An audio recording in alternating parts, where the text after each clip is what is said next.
We're on air. Hello. Good evening, everyone. I've been playing. Wow. Already, I'm messing up my speech. I've been meaning to play that one for a bit, but I got busy with stuff, as you know. And now I finally have an occasion to play the sequel of Citizen Sleeper. I like that one game. So, I was very excited when the sequel was announced and patiently wait for the release. So, we're gonna boot it up now. My hand hurts so much.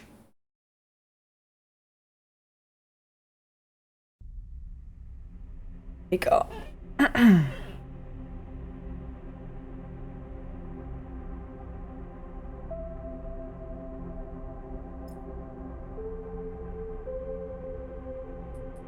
All right.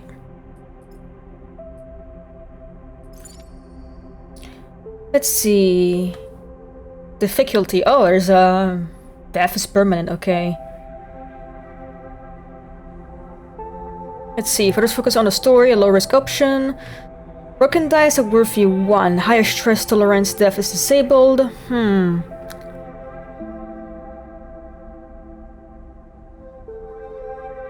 Intense difficulty for those happy to be challenged. Broken dice cannot be used. Standard stress tolerance. Death incurs a significant permanent penalty.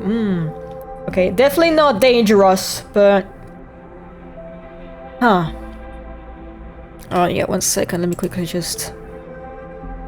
let people know I'm very much streaming and on air so they can watch my stuff. Look? Alright.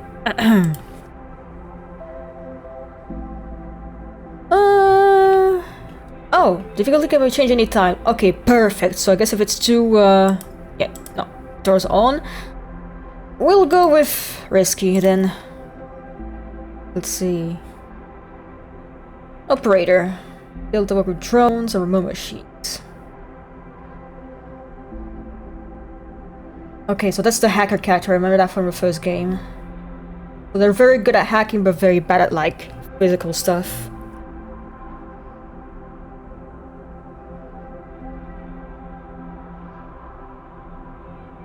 Let's see. The extractor, okay. Yeah, the extractor was the one I got, maybe, last time. Machinist. Repair, modify many systems. Resource extraction. Machines are very skilled engineers. The isolated work means they often struggle with tasks requiring a direct approach or social engagement. Okay. Oh boy, just like me. Let's see. Okay, they got 2 points in engineering already, 1 interface, which is hacking, and doing is like health. Yeah. Yeah. Let's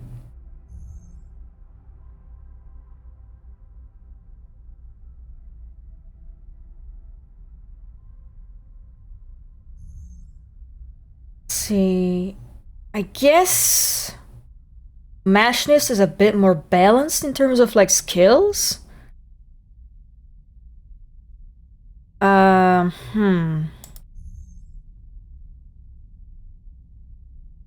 Shit.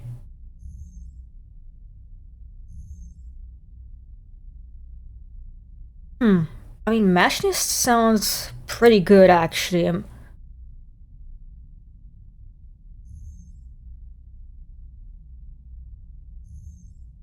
But the social aspect is a bit of an issue. Yeah, you know what? Machinist.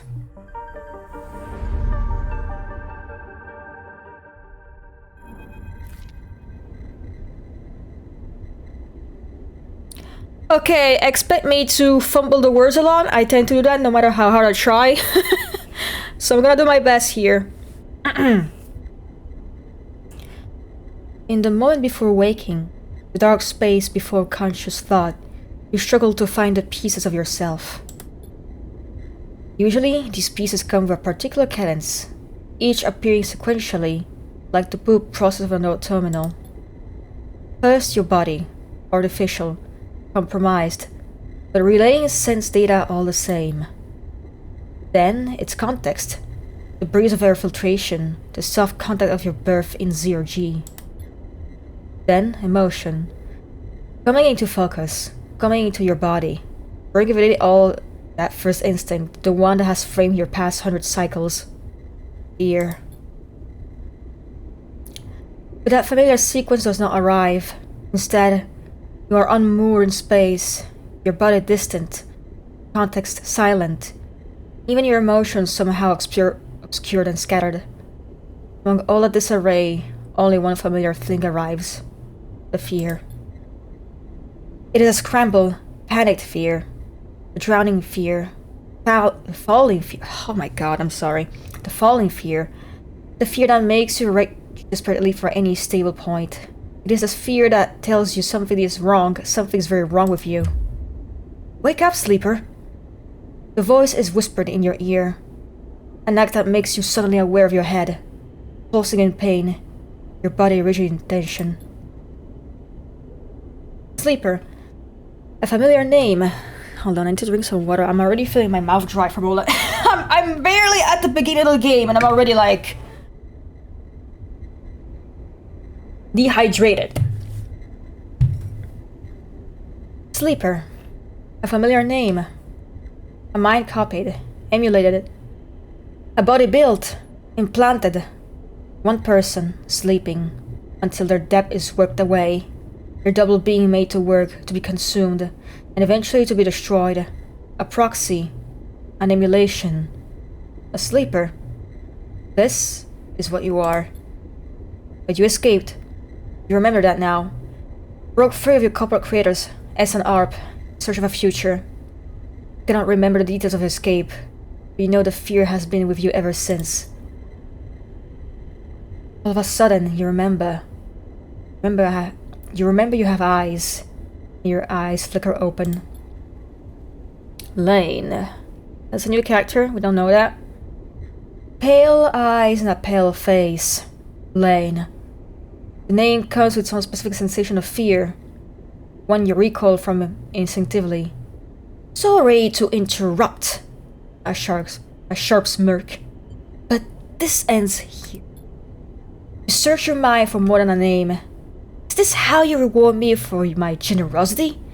Lane is leaning over your horizontal, floating body, looking down into your eyes. I took you in, protected you, gave you a purpose. You try to look away, to the corners of your vision, find something you understand. Your body does not respond. But I suppose that wasn't enough? He reaches into the pocket of his jacket and retrieves a small vial. This wasn't enough? The vial glitters. This object you know, and have known for a long time. Stabilizer. Drug that keeps your artificial body, your emulated mind, from your inevitable decay. The only ball from your planned obsolescence. Liquid rolling in the vial fills you with disgust. Lane pockets the vial. But it would be wasted on you now, after what you have done to this body of yours. It looks like you with palpable disgust.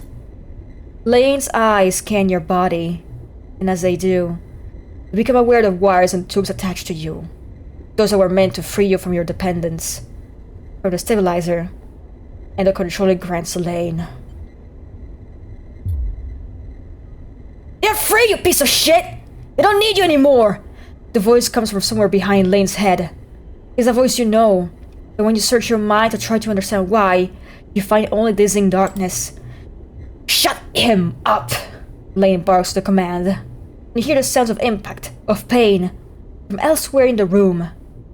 You try to move your limbs again, and this time you feel a flicker. The twitch of a finger. You feel the extension and compression of synthetic muscle. Free, are you? Lane smirks. You were free when I disabled your tracker, when I gave you the stabilizer you needed. He scans your body with angry eyes. Now, you aren't free. You are just broken. I had such big plans for you, Sleeper. I invested in you. Lane grips your arm hard, and you feel a jolt of reaction. You will the armor to move, but you have ruined it all that. Wow. Okay, hold on a second, I need to... Oh my god, okay, this is really throwing me off, but my neighbor has the TV on, it's so fucking loud! Oh my god. Oh, it's so loud, I hate it. Turn the volume down! Lane speaks louder, over the sound of the struggle behind him. I will try to preserve your body, of course. I have my own uses for it. But your emulation. You feel one of his hands searching behind your head. He finds and grips a thick cable running to the port at the base of your skull. I will burn that out. Lane jerks forward, slamming across your body, then spinning away out of sight. You feel yourself rolling. The cables plug into you, looping and wrapping around your limbs. Then, you feel hands steadying you, pulling cables. You glance around wildly, and someone diligently unplugging you. You meet his eyes. Hey! He waves, a hand in front of your dazed face. We need to move! Lane will be out long! He unloops a cable from around his wrist. Sleeper, help me out there! You blink, slowly. Do you know this person? He leans over you and you feel his hands on the connector, flicking switches, releasing locks. Come on, come on, come on! He tugs the connector clear and pulls you up. You see the room you are in for the first time, filled with tech and terminals, wires and wavy everywhere, all lit by big windows looking out on an impossibly bright, screw-filled street beyond. In the corner, you see the dark shape of a floating body surrounded by a glittering constellation of crimson bubbles. Is that blood? Move! You're wrestling and shoved towards the door, which slides open in front of you, and then you're out in that brightness, all that movement, plodding hard towards some unknown destination. Ugh!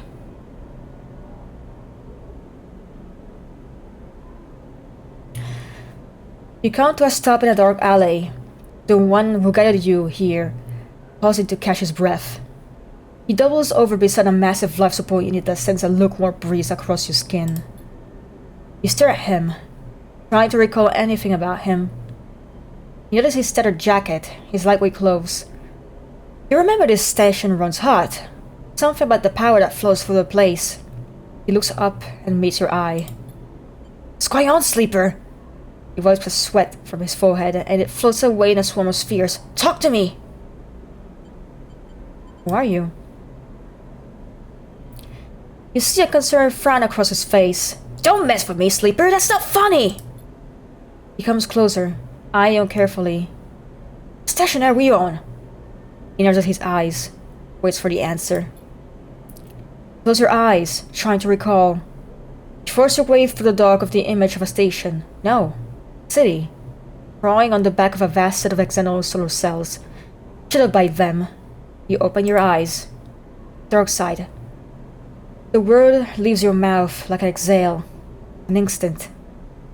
Or you heard yourself sound it out. You didn't know what it was there. Eyes. And me? Who am I? See something like fear in his eyes. Panic, perhaps. You stare hard at his face. Slight upturn of his mouth. The intensity of the stare. Nothing comes. He closes his eyes and drops his head, putting a hand to his temple. The reboot. He is speaking quietly to himself, laying into the process and... He lifts his head and stares at you. We need to keep going. We need to leave.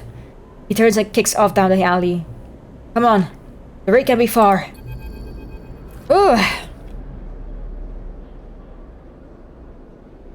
As you are led through the passages and service ways of the station, you try to recall your life here. The texture, the temperature of dark side feels familiar, but you struggle to pin specific memories of it. Focusing hard, you recall waking up in these passages, cycle after cycle. The rhythms of the station flowing over you along with the crowds. You recall desperation and the slow decay of your body that caused it. Then Lane. Those pale eyes, offering you a glittering vial, stabilizer, promise of supplying more for your work, a deal he locked you into like a cage. There your memory fails you. But in the dark beyond that moment, the residue of panic, of fear, remains. You were Lane's prisoner, Lane's plaything. You shudder in the cold passage. Wait! The guy holds up a hand, and you stop your glide using the wall. Ahead, you see the tunnel opens up in a wide open bay, with a few doors leading into cylindrical tunnels. The docks. They're watching the rig! He nods towards the docks, and you see one of the doors has a couple of figures flanking it. One covered in ornate tattoos, the other with bright silver implants along their cheekbones. Utsubo! Lane's guys! He looks at you and shakes his head in frustration. All this, it's not coming back to you, is it? Something catches your eye, and you see he's playing a coin, nervously turning it over and over in his finger. He sees you looking and slips it away. He places a hand on his chest. I'm Seraphine, alright? He looks pained when he speaks. Lane, he was our captor, both of us. We did this so we could escape. We need to reboot you to break your dependence on a stabilizer. He pauses. Know what that is, right? You nod meekly. Lane interrupted me back there. Boot didn't complete, and... He sighs and shakes his head. We can still make this work. He looks back at the docks. I'll lead them away. Get the docking bridge open, and make it to the rig. I know how to get us in. Got that? Searches your face for a sign of recognition. Got it. Get that door open. He pats you on the shoulder. I know you can do this. Seraphine kicks off hard and glides into the docks. Over here, shitheads! He bellows to the guards as he barrels through. They immediately push off from the wall, giving chase. Oh, okay. Yes, skill checks. I remember that from the first game. Also, give me a second. Ugh, I don't know why it does this thing where I'm like... I feel like when I talk for an extended period of time, there's like... stuff building up in my throat. Ugh. Very uncomfortable. I don't think that's normal.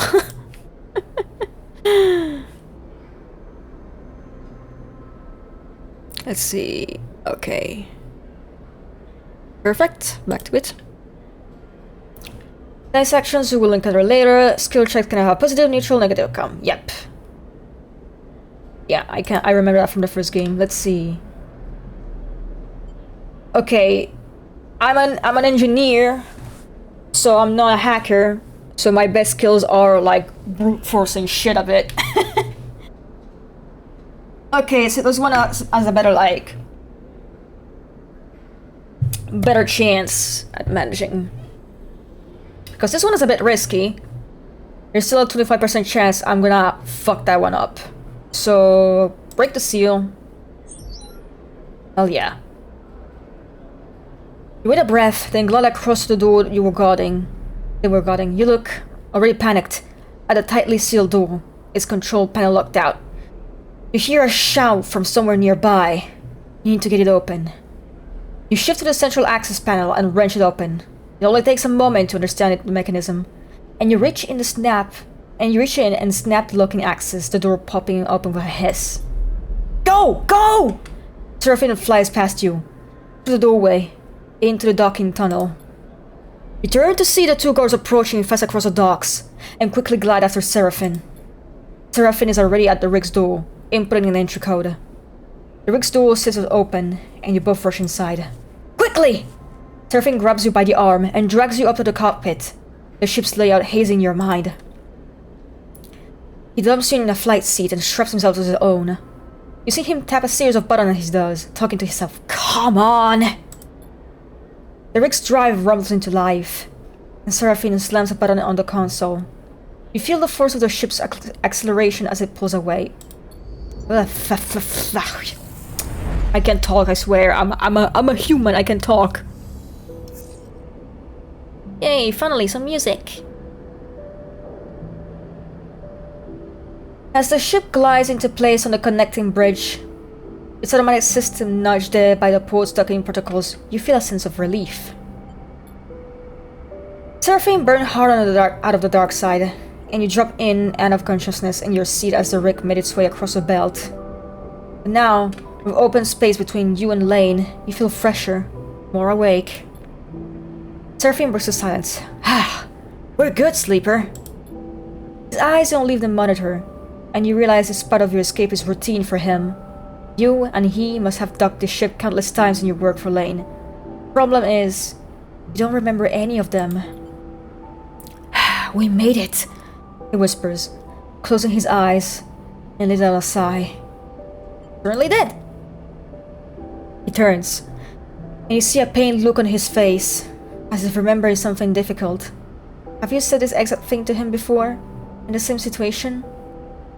Are you okay? He looks at you, chewing one side of his lip, searching your face. Not really, he puffs. Seraphine reaches up, flicking through a set of switches in a practical fashion, completing the shutdown. You watch, a little frustrated with your own uselessness. Running the rig, you realize it's just another thing you've forgotten. A clunk that runs through the walls of the ship is followed by a short percussive alarm tone from the pilot's console. Docking complete. Seraphine kicks off from his seat, twisting as he glides past you towards the back of the cockpit.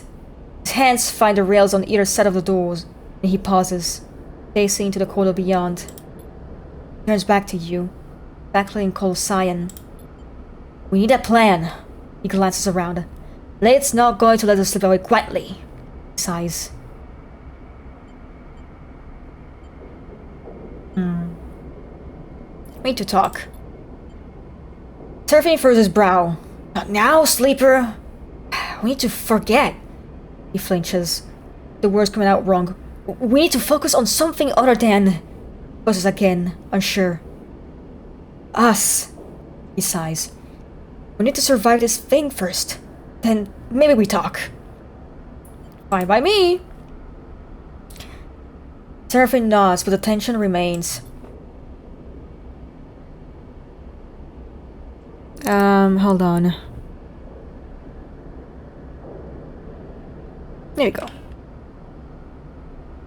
We have bought ourselves some time. He glances through the cockpit window and the blinking lights of the station. You may not remember Hexpo, but I do. And there are plenty of opportunities here for us, if we can keep our heads down. He turns back to the corridor. That's what we'll do. He pushes off and glides towards the main lock, and you follow, pulling yourself along, hand over hand in 0G. Already emptied the tank of this thing. He slaps a hand against the ship's inside. So, we need to refuel, and that won't be cheap. But if you and I know one thing, sleeper, it's how to work. I'm gonna get myself reacquainted, see if I can turn up any old connections. People that might throw us an easy contract. You, glances back over his shoulder, you keep out of trouble. Low profile, got it. Seraphine stops at the airlock. Stopping the reboot halfway through, pulls a worn crew jacket from a locker, and starts pulling it on. You don't know what that did to you. He jams an arm into a sleeve. I don't want you passing out and... He stops. Be fine. Seraphine drops his head, swearing to himself. He grabs another crew jacket and throws it at you. Just put the damn hood up, will you? You take it and slip it on. You. Seraphine nods. He stabs at the button to open the lock. The inner door hisses open and Seraphine glides through. Wait for a little bit, then leave. Anyone looking for us will be looking for two people traveling together. He looks at you in your own worn jacket, crew jacket. A limited disguise for this clear as sleeper. We meet back here later. Any trouble? Same thing, meet here. He surveys your disguise again and shakes his head. This is a shitty idea. He gives you one last look. Maybe find yourself something to eat. Suddenly, you recognize Seraphine's instinct to look after you. A flash of a relationship now lost to the reboot. Damn. Catch!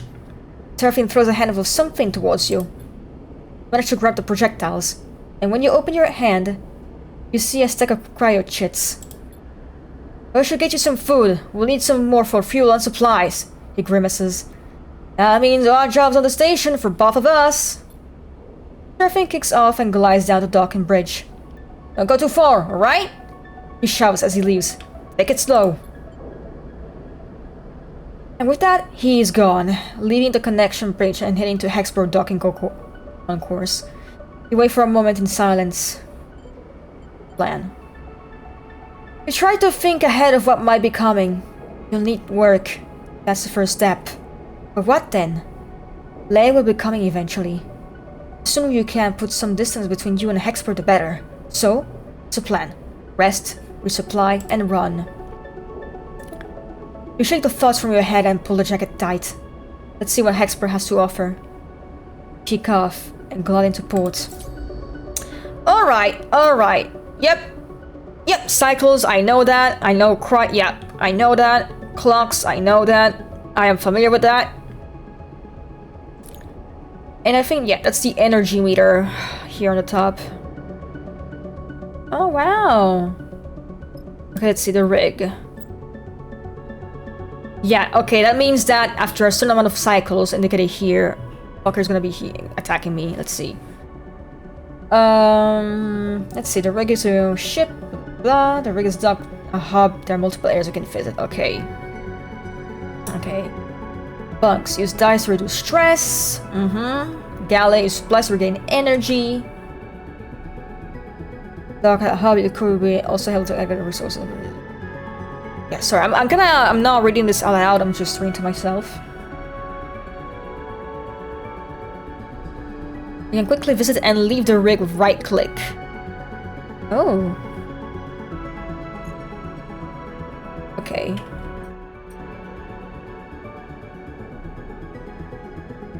Yeah, cycle clock, I know that one.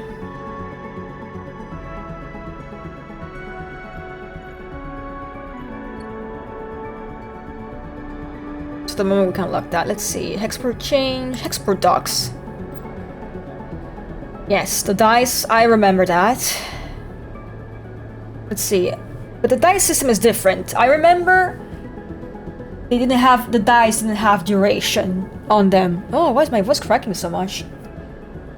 But I do remember, like, that the lower, like, your stress, I mean, not stress, but, like, your hunger was, you know, the lower your energy, you would have less dice to play with. So you kind of had to, like, make sure you would not go hungry too much, stuff like that. But this is different, I see. Let's see. The higher dice you assign, the more likely you will succeed. Yep, pretty logical.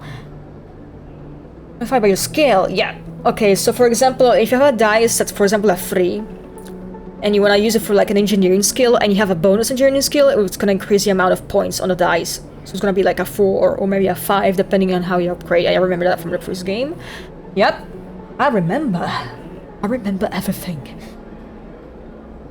Let's see. Yep. Safe, risky, or dangerous, based on the outcomes it has. More dangerous action, the more significant above its rewards and consequences are. I kinda wanna play it safer now.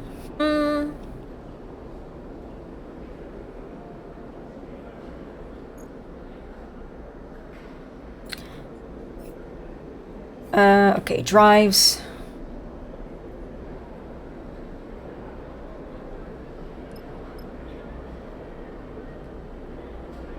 Alright. What does it give you? I mean, they both give you stuff for the... Okay.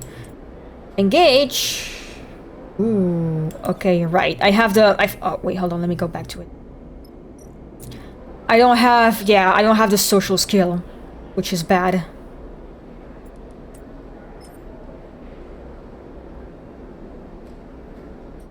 Oh, shit. You know, let me, before we do anything, let me just look around a bit. Interface. Oh, interface, that's good. Let's see. Yeah.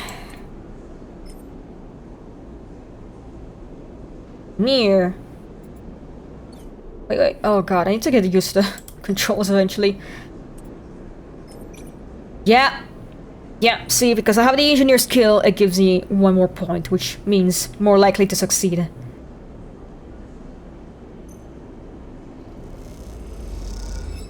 Yeah, baby! Progress the clock, yep.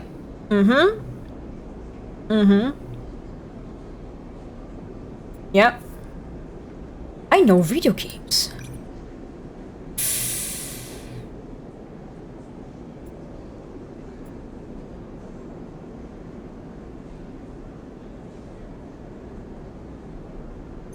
Let's hope it's not negative.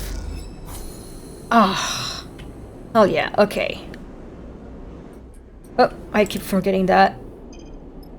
So, once you explore a new location, you eventually unlock more stuff about it. Boy, fuel, fill fuel, okay, that requires crypto, yeah, cryo, crypto. Wow. Alright. This is a bit too risky, I don't like that for now.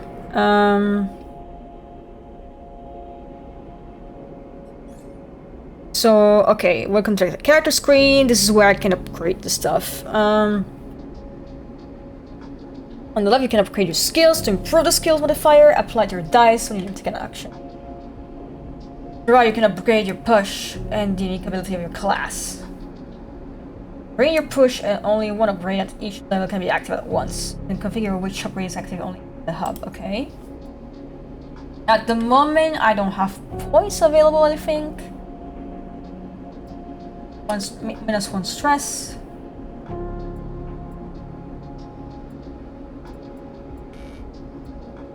Yeah, I don't have points, but yeah.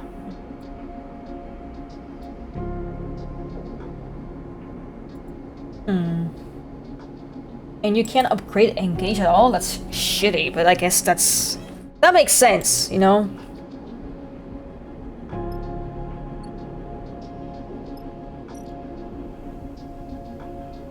Supplies. But do I want to do that right now?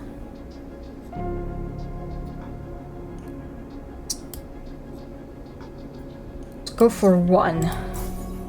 Yeah, okay, the stress is the, like, hunger / energy thing.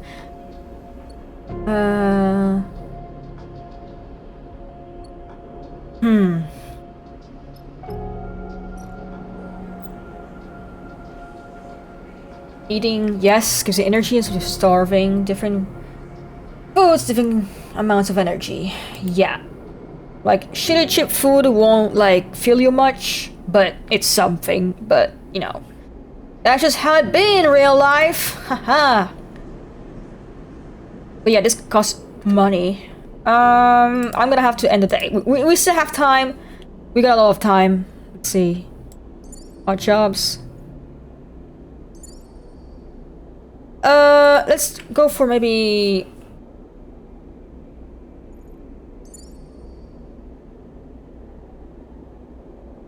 Seraphim, what does he do? Let's see, odd jobs or fuel? Let's go for odd jobs for Seraphim.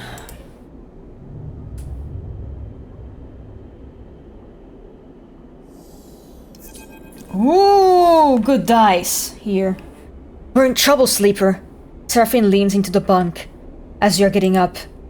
Without further explanation, he disappears down the corridor towards the ship. You drift out into the passage, pulling out on your clothes, and glide down the length of the rig, the cool air making you shiver.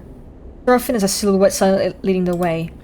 Dude, if they're like in 0G the whole time, I hope they're exercising a lot, because if you're in 0G all the fucking time, your muscles will get just shitty as fuck. Like, don't like astronauts have to like constantly be exercising and doing cardio and shit in the space station so they don't just turn into like mush? I mean, you don't turn into like a blob, but like you need to keep your muscles in shape. Goes into space, instantly turns into a blob. Oh. Let's see. Back to it. OBS, where did the OBS go? There you go.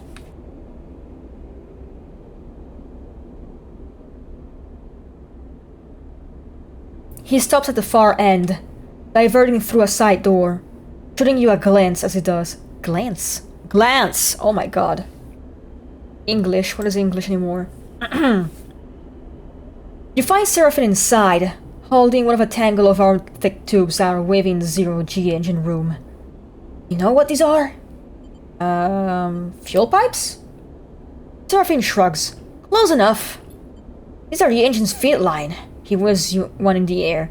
And before you ask, no, they aren't supposed to be waggling loose. Happened?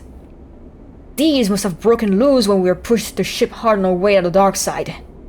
He looks at the mess. We are lucky the reserve tank is empty, otherwise... He shakes his head. Could have been bad. But... He pushes the pipe to the side. No feed from the reserve tank means that the only his range is limited to the local region only. He thumbs the large, lumpen housing of the engine. This thing can't take us anywhere far. So we fix it? Seraphin sighs. That's the short of it. Seraphin walks the engine housing again. Harder this time. It's not been our run of luck. He turns and starts gathering the tangled feed lines. His frustration evident in the violence of his movements. We will need a new set of these, that's for sure. He starts forcing them into a crate. So, how about you try to track them down? I'll take a look at things here and there and see if I can figure out another fix for reserve tanks. Thanks. Kuh. He glances up from his work. What I heard on Hexport, Factory Row is a place to find ship fitters. Maybe you can do some recon while I sort this place out? It's on the other end of the station. Okay, I'll take a look. Seraphin keeps working. Wait! Seraphin pauses. Seemingly unsure. There's something else.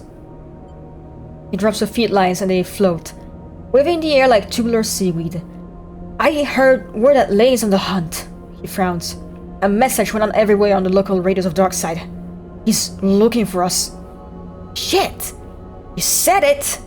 Seraphin sighs. Which is why we need those feed lines. I'm going to try to work something out. Maybe I can improvise a solution. I don't know. Looks down. I'm no ship fitter. But while I do, you go hunting. See what you can turn up, okay? He smiles a weak smile. Get going. Leave the engine room. The clanking sound of Seraphin's cleanup efforts echoing from the ship. Fuel feed lines. That's the next step. Take a deep breath and head out. Drive. Yeah, the drive is the quest.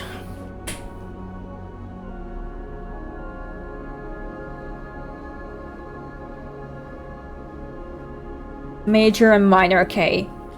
Major drive was 2 grade points and a minor 1. Okay.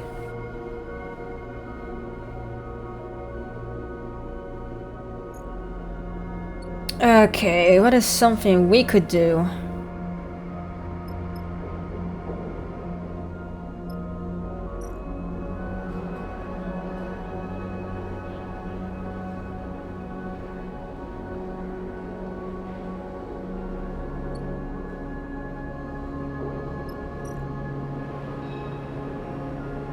Hull materials, let's see.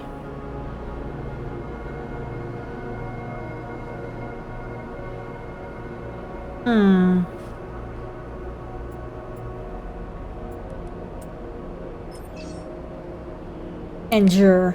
Yeah, I am but oh, don't mean to do that. And I'm not very good at endure, but I'm good at intuit, so you know what? Guaranteed positive.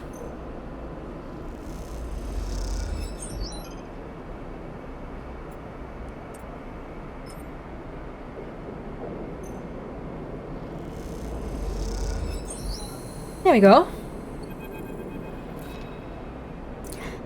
Factory Row howls as you glide through its carpeted passages. Whatever its many bays and rooms once were, they now serve as containers for industry of every kind, where it manufactures precisely engineered components with rapidly shifting arms, while scrappers hammer incessantly at bent ship plates.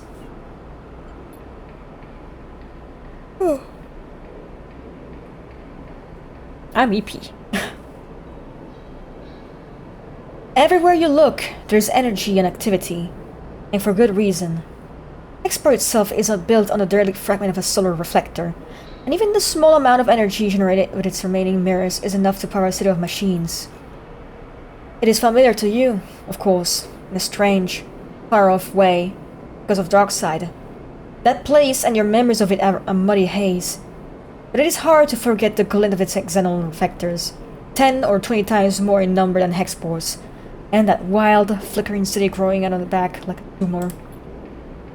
In comparison, Hexport feels provincial, but deep in Factory Row, you could almost be back in Darkside. And then, you see them. Tubes. It's like those Seraphin had waving in your face, the feed lines. He pushed over the display window of the unit, marked Carson Supply, in block capitals cut from hull plate. There, amongst an angular shelf of oversized ship components, sit the feed lines, like some large biomechanical tangle of snakes. You slip inside, where the set of factory row is a little screened.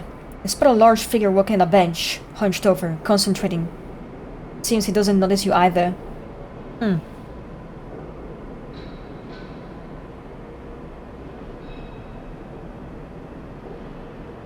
Hello? Oh, bald man jumpscare. A sharp eye glints as the figure looks over his shoulder. Damn, it's Mr. Clean! It's him! Mr. Clean, he changed jobs. Can I help you? His accent is heavy, but unknown to you. Those field lines, how much? The sharp clink as Carson places his tools and the component against a magnetic plate on the wall. He turns with surprising grace and begins cleaning his hands on the cloth. Those sharp eyes scan you. Carson's thick-set features do not betray the result of his assessment. Custom built those. Reclined and never collected. He looks at his hands while he speaks, checking for straight oil stains. You have one of the old MEVs then? He sounds out letters in a way that you recognize as he speaks. You try to recall anything you know about your ship, but the memories elude you. Perhaps Seraphine should have come along. I think so.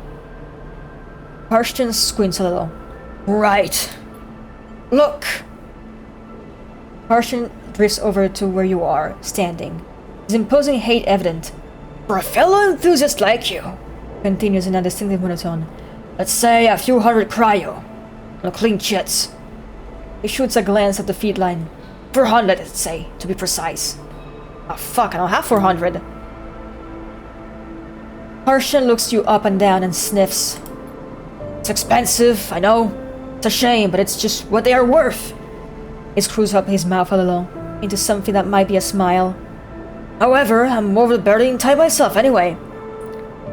Oh my god, Bob, hello! Oh, hey, you're here, and that reminds me, it's almost an hour since I've been streaming, so... let me at least quickly do a repost on the blue sky and everything. Blue sky, innit? Finally, I have someone, because I was stalking the fucking void. Hi, Bob. What's up? Sky's blue, innit? Me when I'm a student is just so EP. So true! What's up?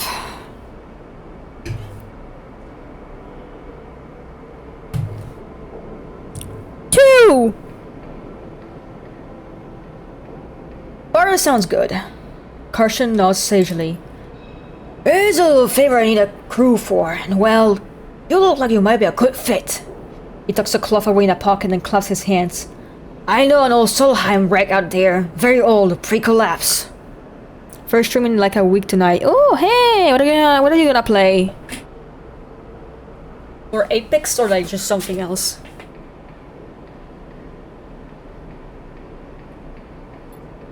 Tucked away at that zone, so no one has really cut it, he shrugs. Not only that, the Solheim derelicts have a habit of triggering nasty security protocols when approached by an unfamiliar ship. It's been left well alone. Funny crab game. Oh, the Dark Souls crab game? Yeah, Crab Treasure, that one. That one, yeah. Where you have like a gun option if you want. You can just shoot shit to death. But a salvager like you, with an old Solheim rig, I bet I wouldn't even flinch if it saw you coming. He smiles. I have a special interest. I need for that old tech. All those Solheim ships had a data core. And while I don't care about the accounting reports or material ledgers or whatever they kept on the damn thing, I do care about the hardware. So, if I was to find you back there, with that data core in your cargo hold, clean cut and complete, well then, I could see my way to doing a straight barter for those feed lines. Carson pauses, sniffs at the air again. You just need the coordinates. Yeah, I mean, I probably wasn't there last week because it was at a time where I was asleep, you know? Unfortunately, our time zones do not coincide that well. It's fun so far. I'm excited to play more. Mortal Shadows was free and epic last week too, so we got a couple of souls like in the pipeline, which is nice. I mean, it's basically Citizen Sleeper. I'm just seeing a few different features in the game. I'm a bit sad it doesn't have voice acting because my poor throat is not gonna like that. But, you know, I get it. Let's see. Why do you want it? Special interest. Autism. You wait for more, but his flat expression tells you this isn't coming. Okay. So, you interested? He glances back at his workbench. Because I'm a busy man. I'll do it. Yay! Alright then. He holds out a heavy hand for you to shake. And as you automatically reach out, he grabs your forearm instead. Carson pulls you closer, squeezing your arm. Let's keep this one between us, right? He half smiles, his face huge and close. It's our deal. Before you can respond, he films a little drive into your palm. Those coordinates. And then he lets you go your arm without what you swear is a wink. You take a moment to gather yourself, and by the time you do, a whirring fills the air, Karsten having returned to his workbench. You turn and glide out of Karsten's supply with a growing mix of anxiety and excitement in the pit of your stomach, the cacophony of factory roar in your ears. A contract. Serafin might be even impressed. Look at the drive in your palm and smile. This could be your route out. You think of leaving this place behind, in possession of an improved ship too. Suddenly, a small but firm hand falls on your back. An equally small voice coming with it. Hey! Hey! Wait up! Turn into the passage and see a young woman, her hair waving from the rapid glide as she just came out to catch you. She steadies herself using your shoulder. Sorry! She smiles a quick and flat smile. Wanted to catch you. I'm Junie. Her dark eyes flicker around nervously. You notice the portable terminal she carries. Something data scrapers call a deck, and her back full of components and threading wire. Do I know you? He pauses, confused by the question. No! He pauses again. Karsten! Starts, still catching her breath. He sent me to grab you. She smiles a flat smile again. Wants me to come with you on that job. Her eyes shoot down on the drive in the palm of your hand. She smiles again. Why didn't he tell me? She glances back towards Karsten. I guess he forgot? He does that sometimes.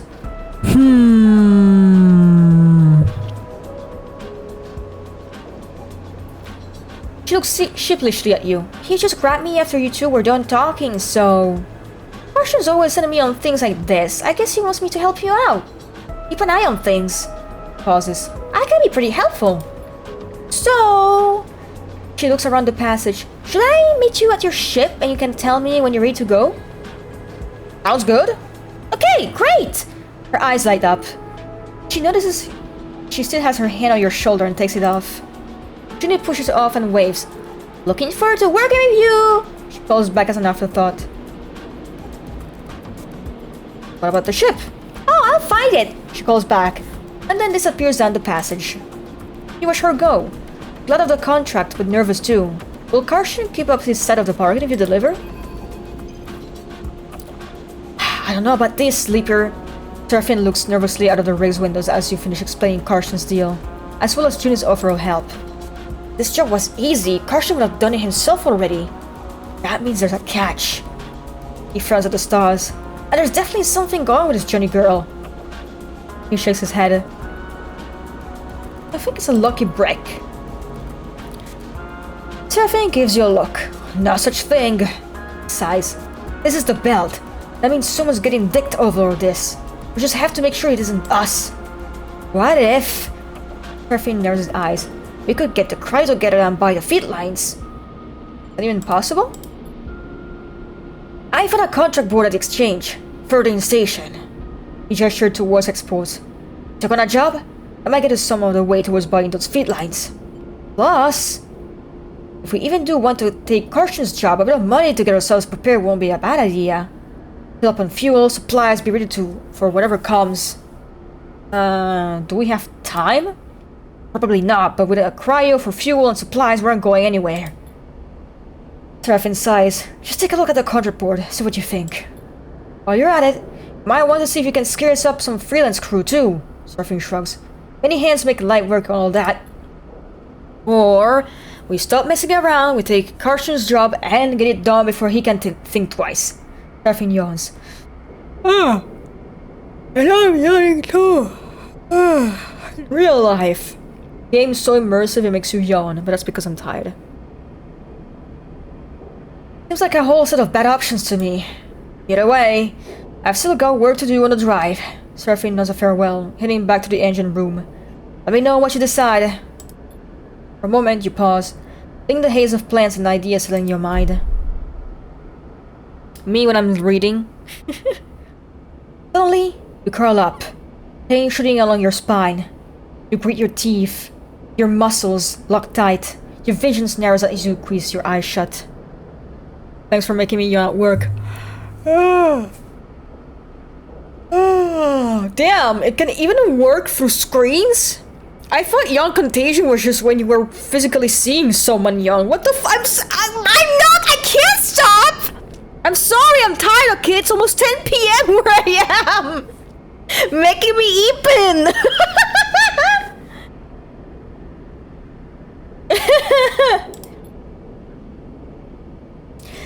You feel a shift, as if some connection has broken. It's almost impossible to describe, like you're floating away from your body, dispersing, dissolving. There's nothing familiar in the pain, nothing to hold on to. You grit your teeth. And then, another shift comes and you're back in your body, trembling against the metal wall of passage. The pain slowly fades, becoming a pulsing throb and an invisible flicker. Flexing 0G, stretching out the tension. There's a strange sensation of distance that persists beyond the pain. A disconnection between your body and yourself, a flickering numbness that refuses to recede. You wonder if the reboot has done something to your body, or if this is some new sensation you will have to live with indefinitely. Oh, I hope not. It strikes you that you know so little about the body that houses you. It could be the moments away from collapse, or it might be persevere for countless cycles like this. You try to shake off the feeling, pushing your hands against each other until they feel like they are yours again.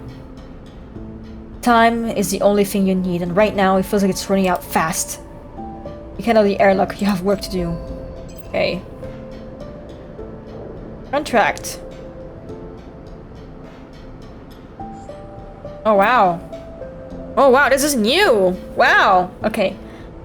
Various higher ward jobs that your crew can take on. Contracts require preparation and care to succeed. You need to get a fuel. Yeah. You know, I can't do that right now. Get as many supplies as you can afford to keep you and your crew going. Look for opportunities to recruit crew temporarily permanently to help you in a contract. Consider which crew you can take carefully. They have different skills and stress resistance, and you choose to fit the story.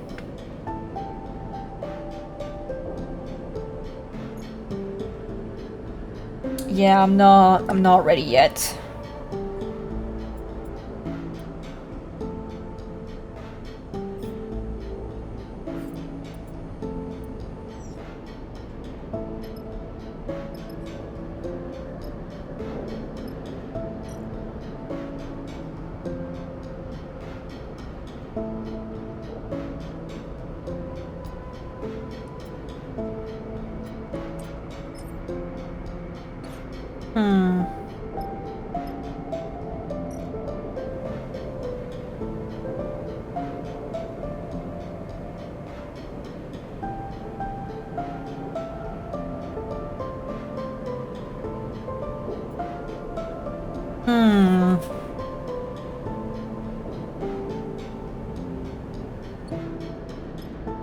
Hold on, how do you check? This is the crew?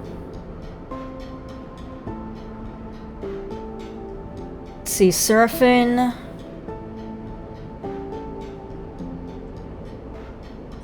Okay, Seraphine's got Endure and Interface. Which means...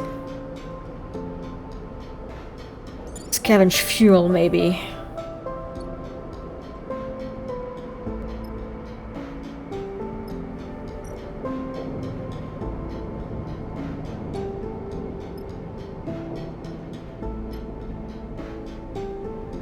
This, I don't have money.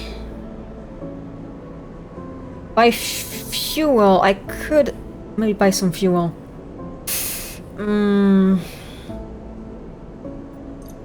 Just one.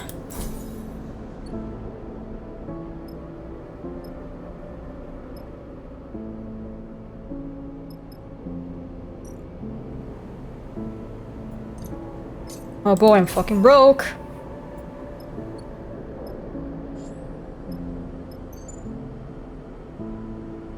I don't have enough fuel for that, yeah. Guess I gotta sleep.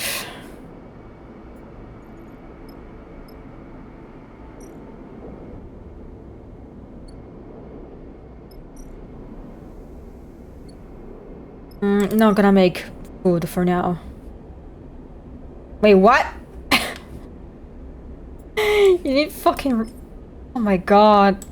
I forgot you needed dice to...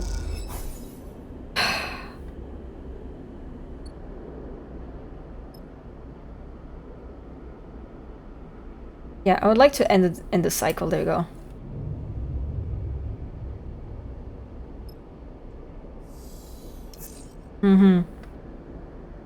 Come on, Astra for gore moments. Hey!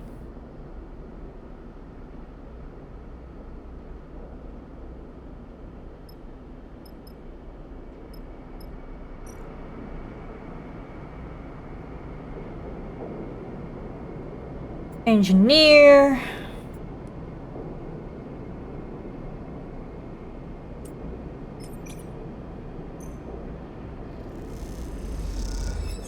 Okay, we got some money again.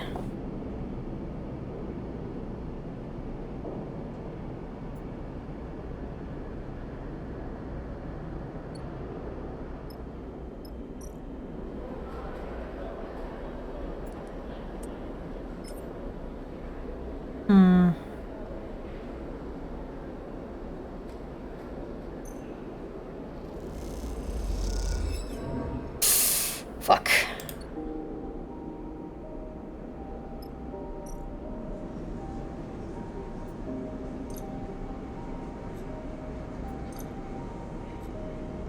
Oh god, I don't have enough food. Fuck. Let's just do this.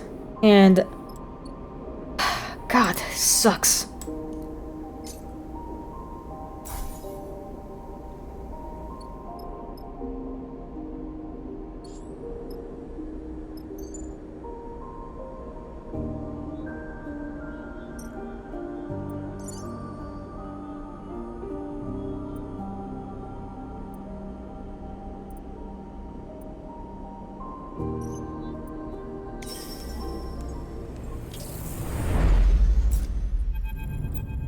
A lot, like, more mobile. Use all your energy are starving. Fuck! Oh god, I should have waited a bit, maybe. Run, fucked! It's a drone. Seraphine spots a signal source first. The light barely shimmering off its dark hull plating. A design trait that betrays its covert use. A flash catches your attention, and you see a rent in the hull, through which red light pulses. Wounded! Seraphine shakes his head. We should finish the job. Seen one before? Seraphine looks back over his shoulder towards you. We've seen one before, don't you? He sighs. Sorry, I know this isn't your fault. He looks at the drone. Lane had us work on the one in the dark side bay. Though it was barely a shell. His armor deactivated. He was searching through his guts for salvage. Even that one gave me the creeps. It had its core ripped out. He pushes the ships closer. One is still alive. Seraphine carefully glides the ship closer. You watch the drone. The system is full of these things now. Running missions for their operators. Rare to see one in the build, though. Maybe got hit during a running with the Senate's stat mercs. It looks like it's drifting. Most of the system's blown out, but look, there! Gives a finger towards a red light on the far side of the drone. It's still broadcasting.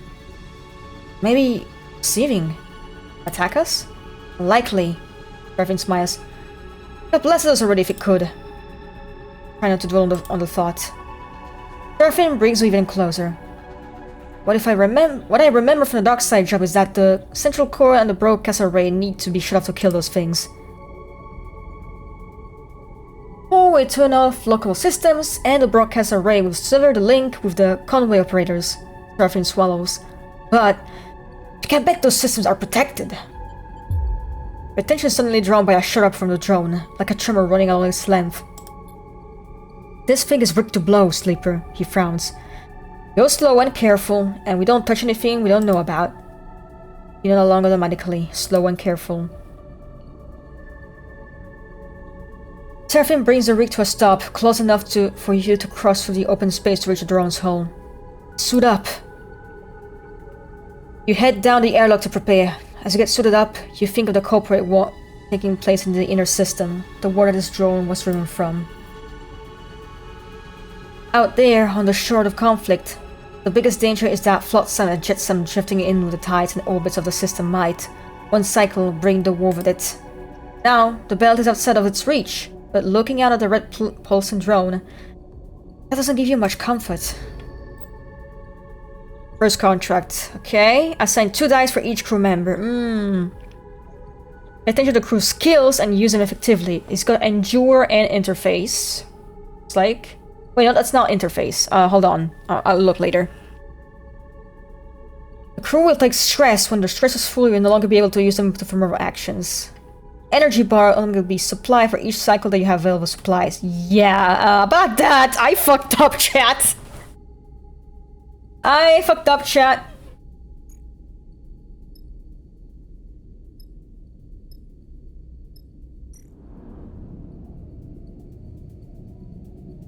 Okay, engineer, that's for me.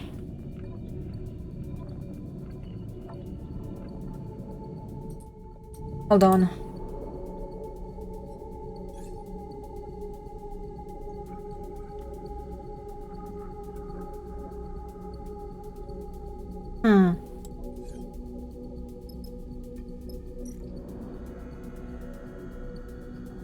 It's got endure.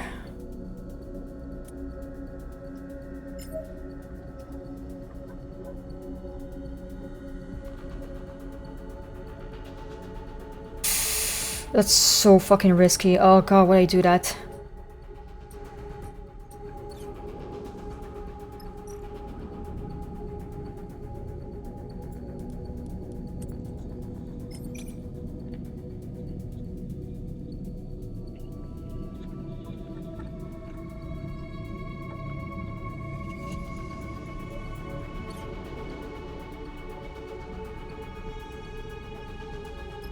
Shit, I fucked up, man.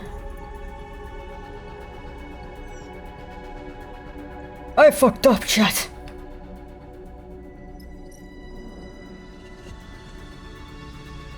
I should have backed up.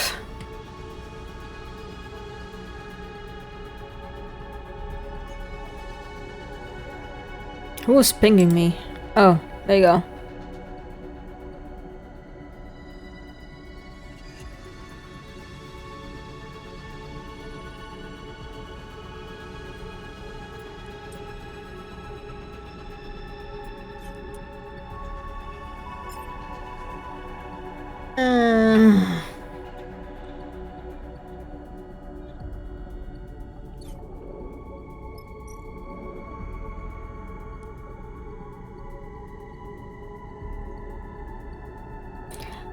Okay, I got some decent intuit. Start action.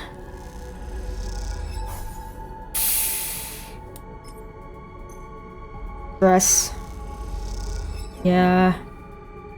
Oh fuck.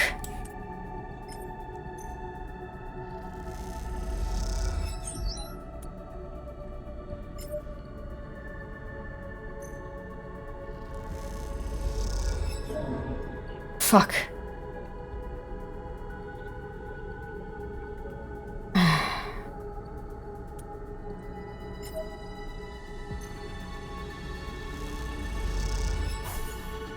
Okay.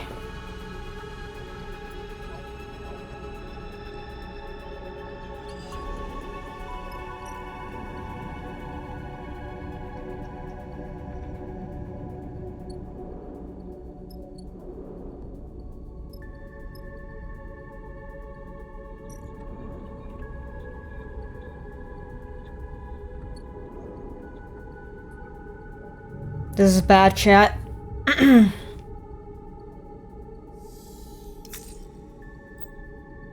Okay, dice damage because of stress. When you dice are rolled out, start the cycle of stress dictates. High stress means a higher chance of damage.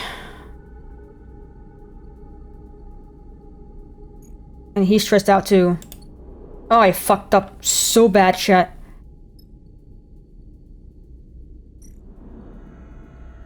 Let's see, okay.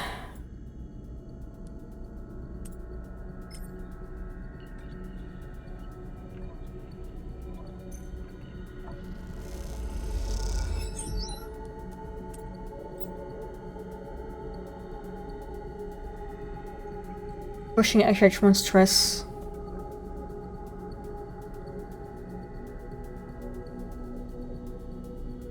Okay. Let's see.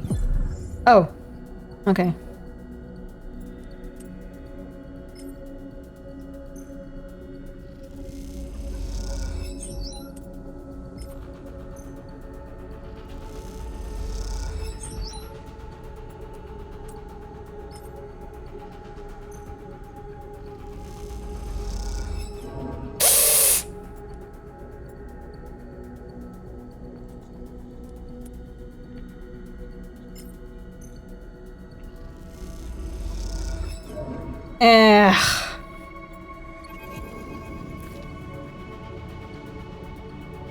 Dark surface of the drone shudders beneath you.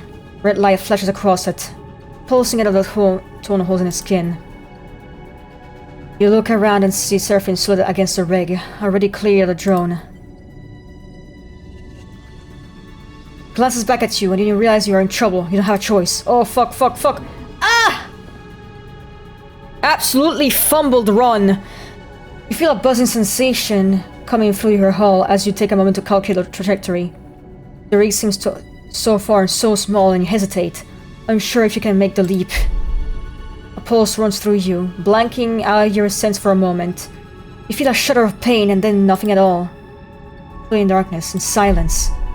The impact with the rig jerks you awake and you scramble for a handhold.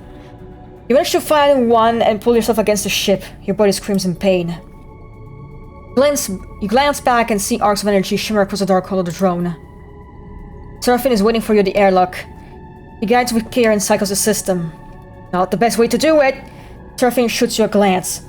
At least we killed the damn thing. You look at the airlock window and drone. Its hull now coming away, spilling its contents inside into the void. You rub your arm, feeling flashes of pain. Not the easiest way to complete a contract, but it's done.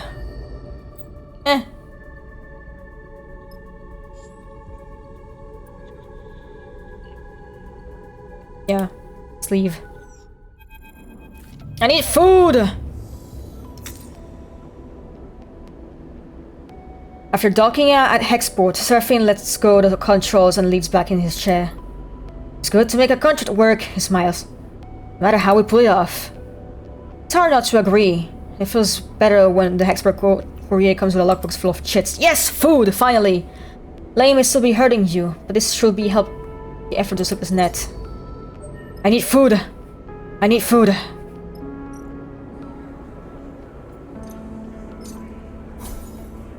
Oh my god, thank you. And let's buy some supplies now. And fuel. Vex! Hello! Oh my gosh, you're late. What happened? I'm gonna kill you. Hi. Fuel supplies. And buy a little bit of fuel.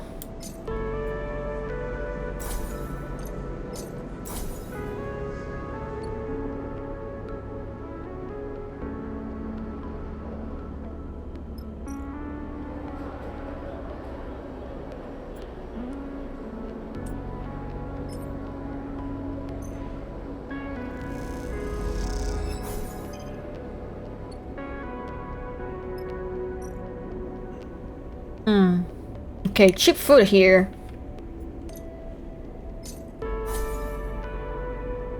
Ooh. How are you, Vex? Hello.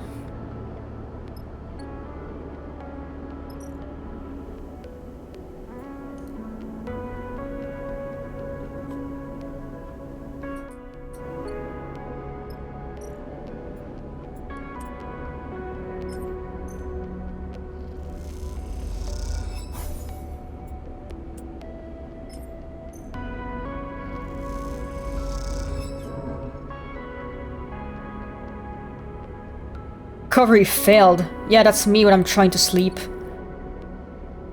You're good? That's nice to hear.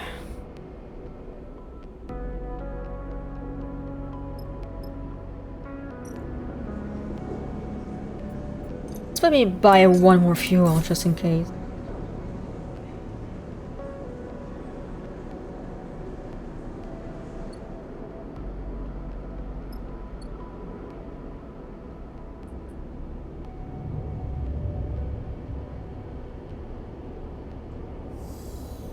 My tummy is full. I need less stress though.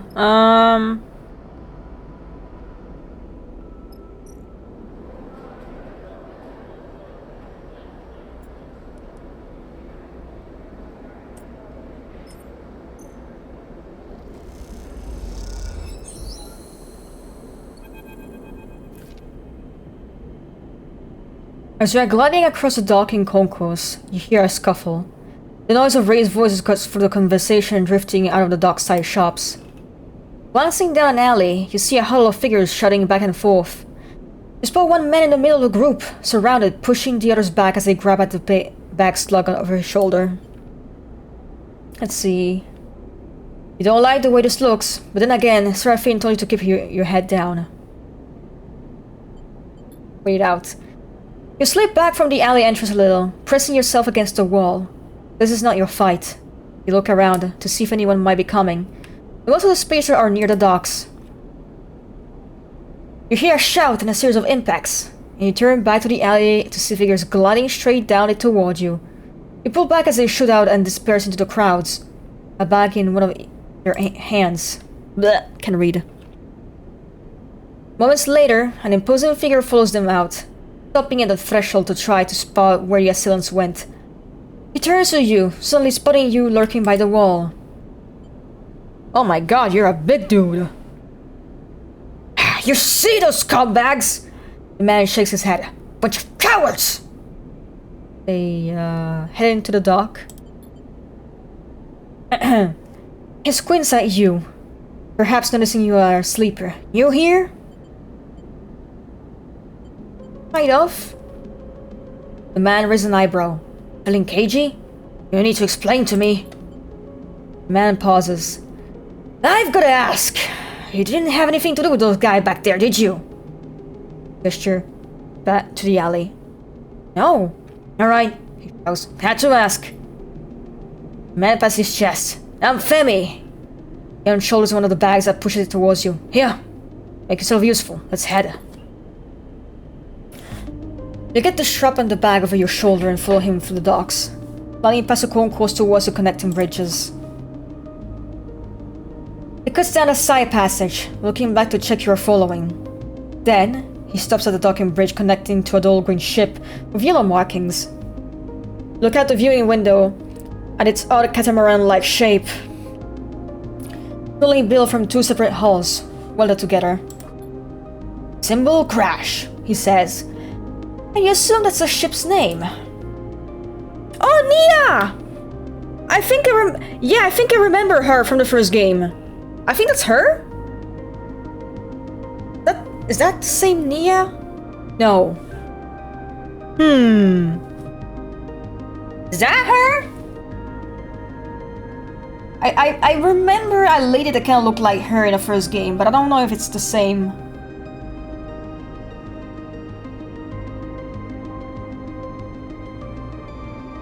Hold on, my back hurts.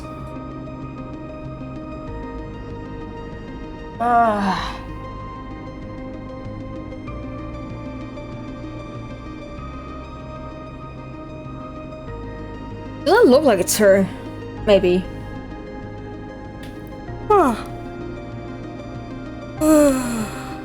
Maybe. This truly is a citizen sleeper stream. Baby! You bringing strays? A young woman, brightly dressed and stretching as she glides, drifts into the passage. She glances at you. No offense. Well, Leah, you come to help, I wouldn't need to find a porter. He glances at you. No offense. Leah sighs. What are you on about? She glances at you. I'm sorry for my brother. Shoots him a glance. For whatever he did. Yeah, Femi murmurs. Enough now! Reaches over and takes the bag you were carrying. Nia rolls her eyes at you, but stays silent. Factory Row wouldn't make these. Femi hefts the bags. I'm gonna load them back up. Maybe find a use for them. Sleeper! He shoots you a look. Take my advice. Stop hanging around the dog like a stray. He slaps a button for the bridge door and kicks off along the docking bridge on his way to the symbol crash. Nia eyes you nervously. Did my brother promise you payment? I'm sorry, don't have much to give. Nothing like that. Oh, okay. He glances around awkwardly. Did, Nia pauses. Something, happen? Yeah, your brother was attacked. Nia's eyes flash. Really? Nia shakes her head. My brother doesn't have a habit of getting into trouble.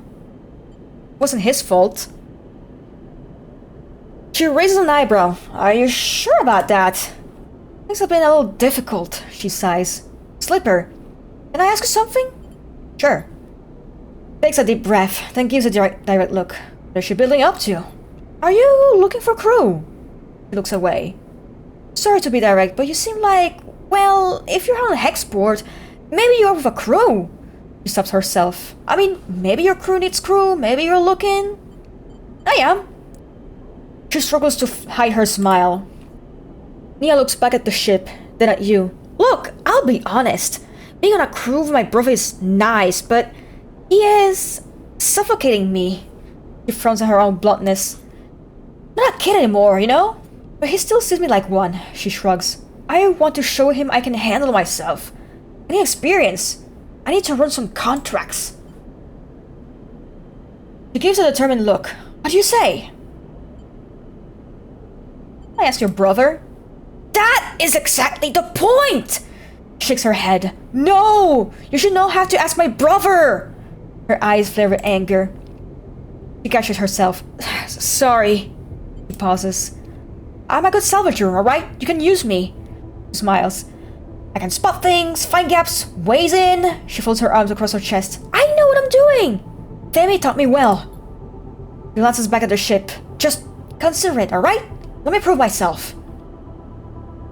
Suddenly, a shout comes from the ship, echoing down the passage. Femi.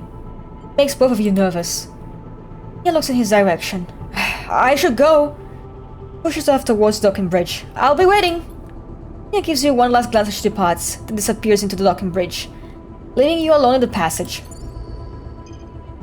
Alright, let's see, the warehouse.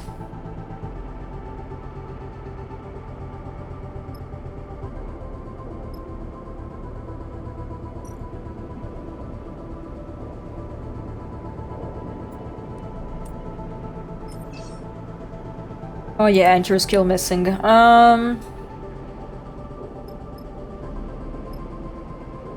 Let's get some money.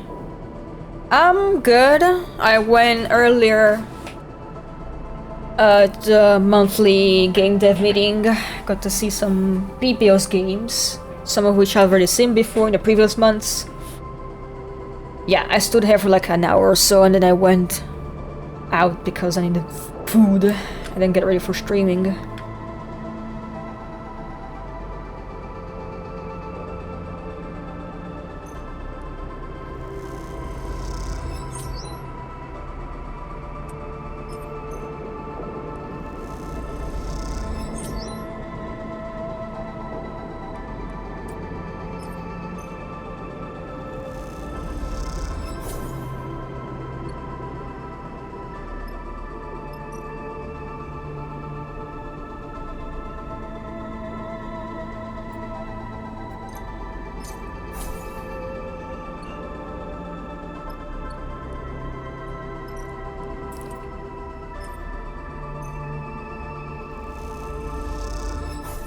There we go.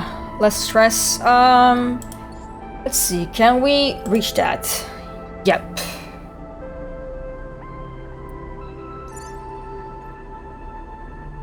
Okay, she has good interface, I think. Hold on.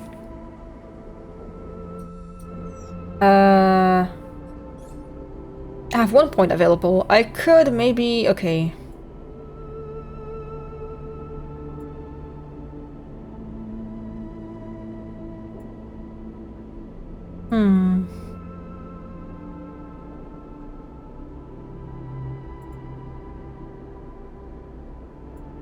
So this is engage. She's good at... okay. Engage is this one. This is the social skill.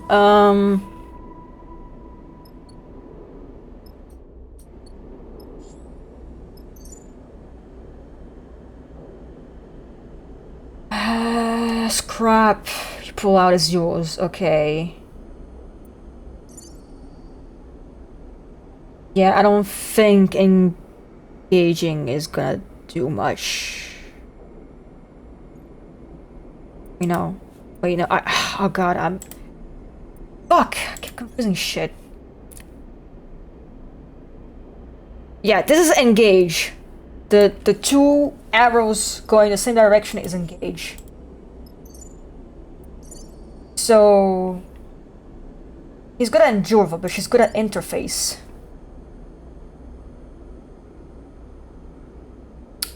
Let's go with Junie, I guess.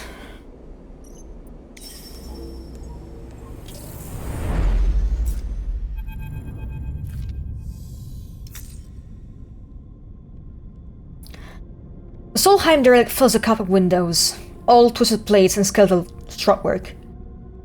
You watch it in horror and fascination as Seraphine complete the approach, both of you silent in the presence of the decaying beast. Now, as you settle beside it, Seraphine is the first to break the silence. This thing is already dead. He shakes his head. It's a corpse, Sleeper. You nudge the ship closer, looking for a place to dock. I touch these things too hard, calling to dust. Let's not do that. Seraphine does a little mock salute. Aye, aye! Goes his eye. Any other tips? Take us up there. That's the bridge. Junie points towards the end of the ship, and both you and Seraphine turn around. Having forgotten she was even in the cockpit. She hasn't said a word since you departed. She glances at both of you's faces. What? Looks away. Sorry, that's where we need to go. She stops pointing. Seraphine nods towards Junie. She's not wrong, Sleeper. The bridge will be a good start. Access the wreck first. Junie settles silently back into her seat. She looks away, out of the cockpit. Cockpit? Wow. Pfft, pfft. Cockpit. And you're unsure if she was upset or embarrassed. Carefully, Seraphine brings the ship closer to the derelict, and it guides it along the hull. The race's light ripple over the broken surface, finding gaps and cracks everywhere. It seems remarkable that the derelict is still held together. Ah, shit! Seraphine hisses as a huge spinning piece of debris drifts into the cockpit. Oh no! The breeze! Pushes the rig down beneath it, squeezing between the debris and the hull. And as he does so, a near splitting screech signals the rig scrapping across the derelict's skin. You freeze for a moment, waiting for the breach sirens to sound, but the moment passes and you relax. You glance at Seraphine. His face betrays no emotion. This isn't safe. Seraphine shakes his head. I'm going to find somewhere better to settle our ship. We need to go suit up and work our way along the hull on foot. You look back at Junie and see her still in the seat, eyes wide. You okay? Junie looks at you, and there's a sudden and familiar hardness in her eyes that surprises you. Then, a moment later, it is gone and her gaze softens. I'm okay. She smiles a flat smile. Don't worry. Seraphine brings the ship away from the derelict's hull an inch at a time, then slowly brings it out to settle close to a mostly intact hull plate. This section's fairly free of debris. He nudges the ship a little closer. Should be good to haul here. Seraphine unclips from his seat and you and Junie follow suit. As you all glide down towards the airlock, Junie silently follows. You can't help but feel judged. As you reach the airlock, Seraphine brings suiting up. You're lucky, the little collision has a stark cascade that will end with this place coming apart under our feet. Seraphine violently kicks his leg into a set of EVA trousers, a little irritated by his own carelessness. Wasn't your fault. Seraphine shoots you a look. Fault isn't going to matter when we're flying off into the black. This is a delicate job, Junie says quietly, almost to herself. The data core will be fragile.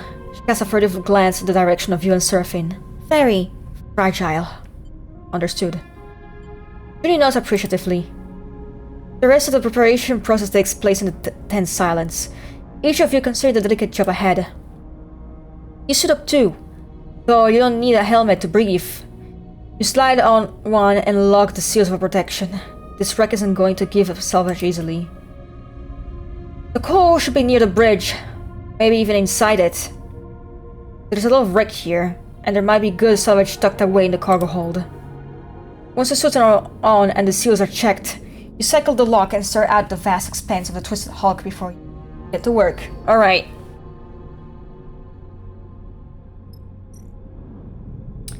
Okay, this is for me, engineering. Ooh, okay. Okay, Seraphine. You do that.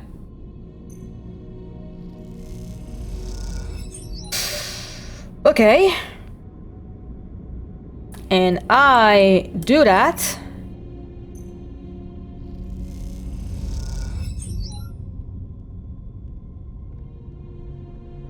Junie, what do you have? You can't. Okay, you only have good conversational skills, I guess. Endure. Into it.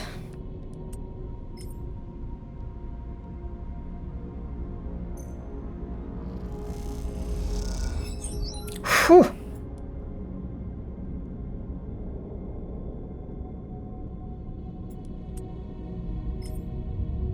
Please. Oh, okay. Yeah, Junie, what the fuck are you supposed to do here? Because these are good fucking... Junie has negative endure. Same with intuit, so she's not good at shit. Fucking sucks. Yeah, Junie sucks at fucking everything. God damn it. Like, there's no interface here to be done.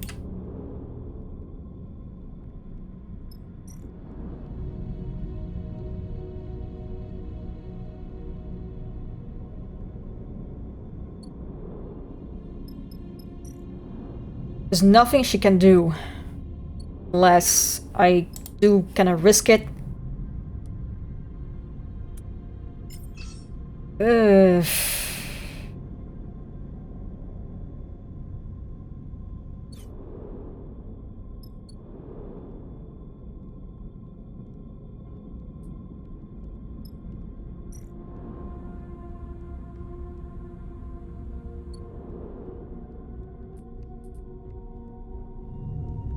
And cycle.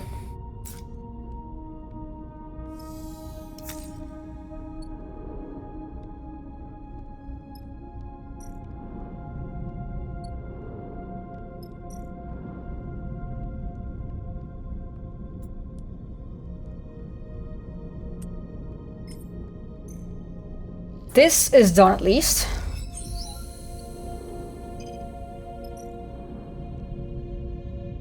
Okay, finally Junie can do something.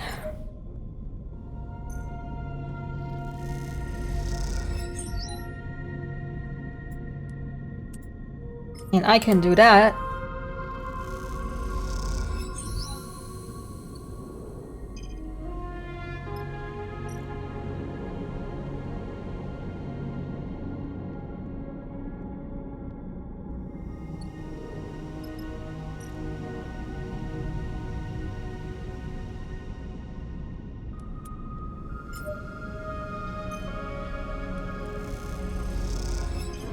Fuck.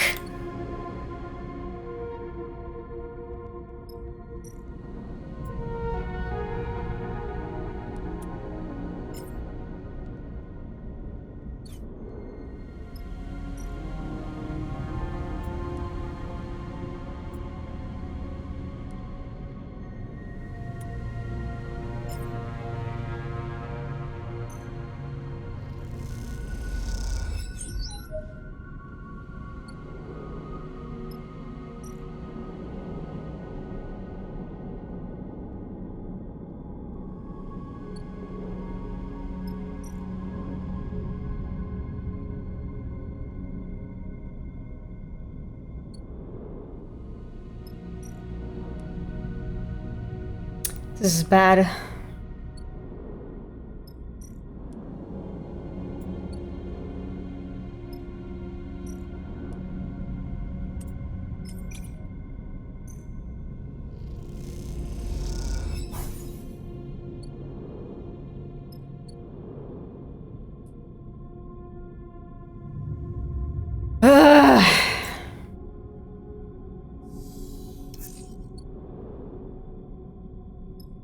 Fix that first.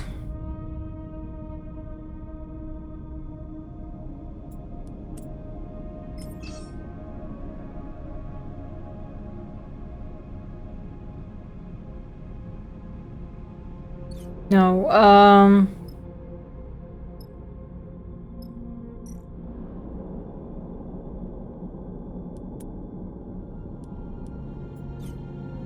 God, this is bad. You know, I actually kind of like that this game actually it gives us some risk now, because the previous game, if you had like bad things happen to you, it felt kind of inconsequential in a way. So you actually need to know what the fuck you're doing here.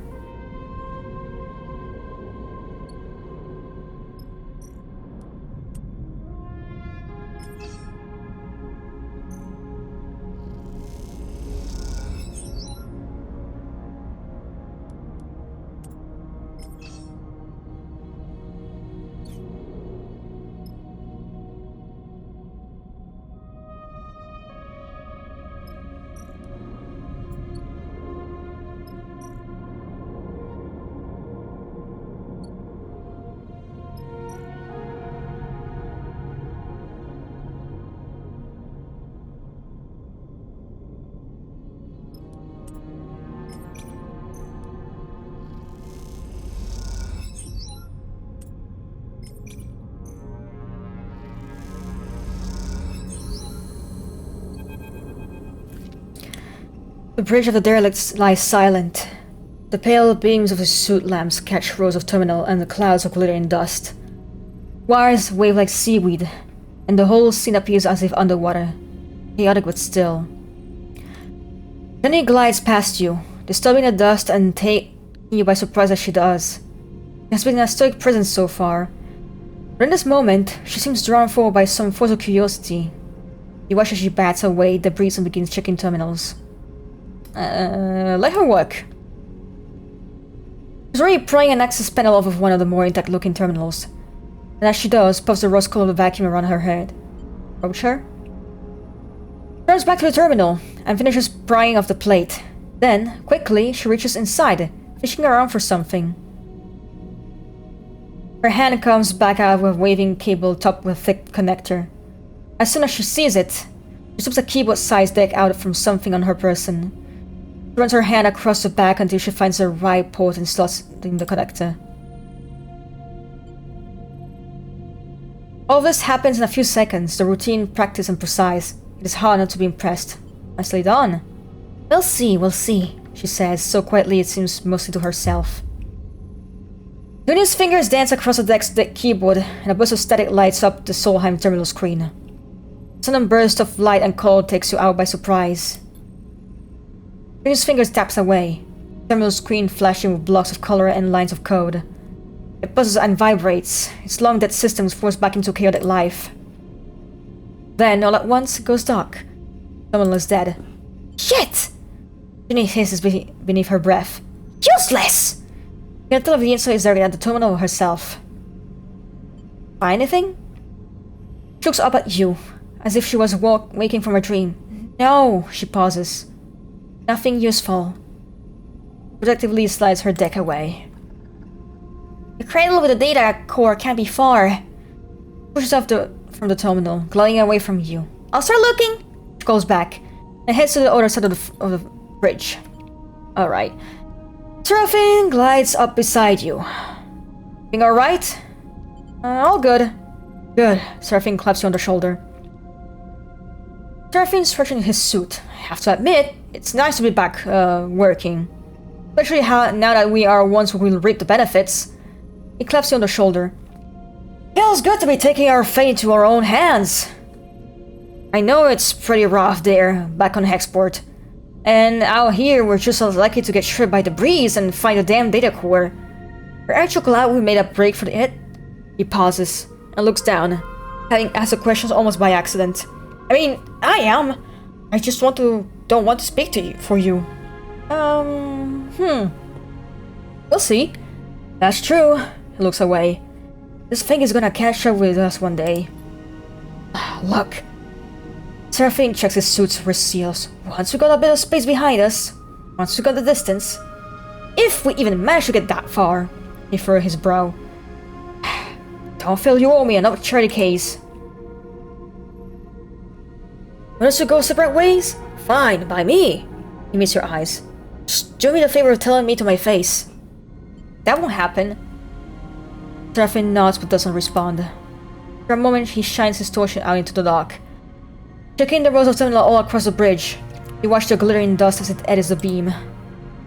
Let's get to it. You watch as he crosses the bridge, his torch probing the dark corners.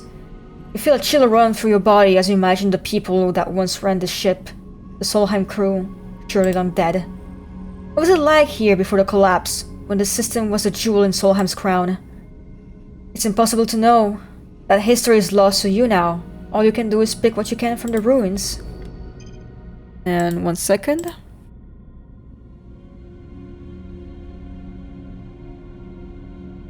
Alright,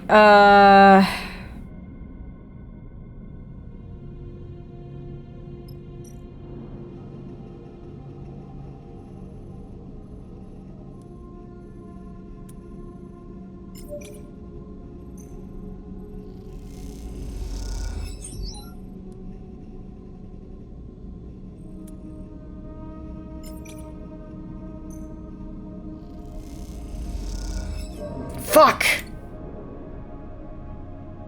Yeah, I'm gonna end the cycle. I don't fucking trust myself here.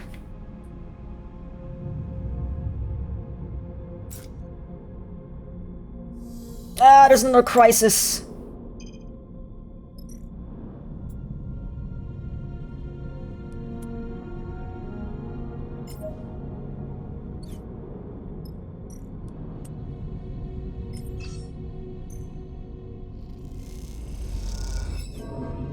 Oh, suck my cock and balls and fucking shit, fuck, kick, dick ass.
Okay, okay.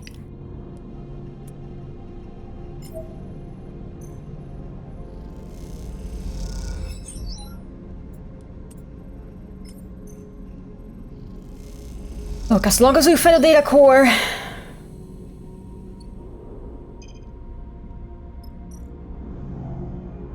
Ah, fuck.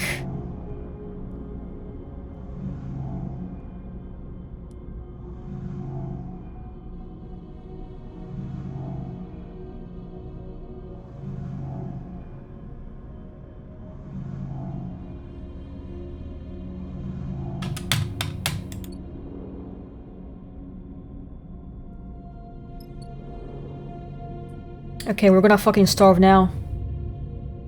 We're gonna fucking go crazy, go stupid on this.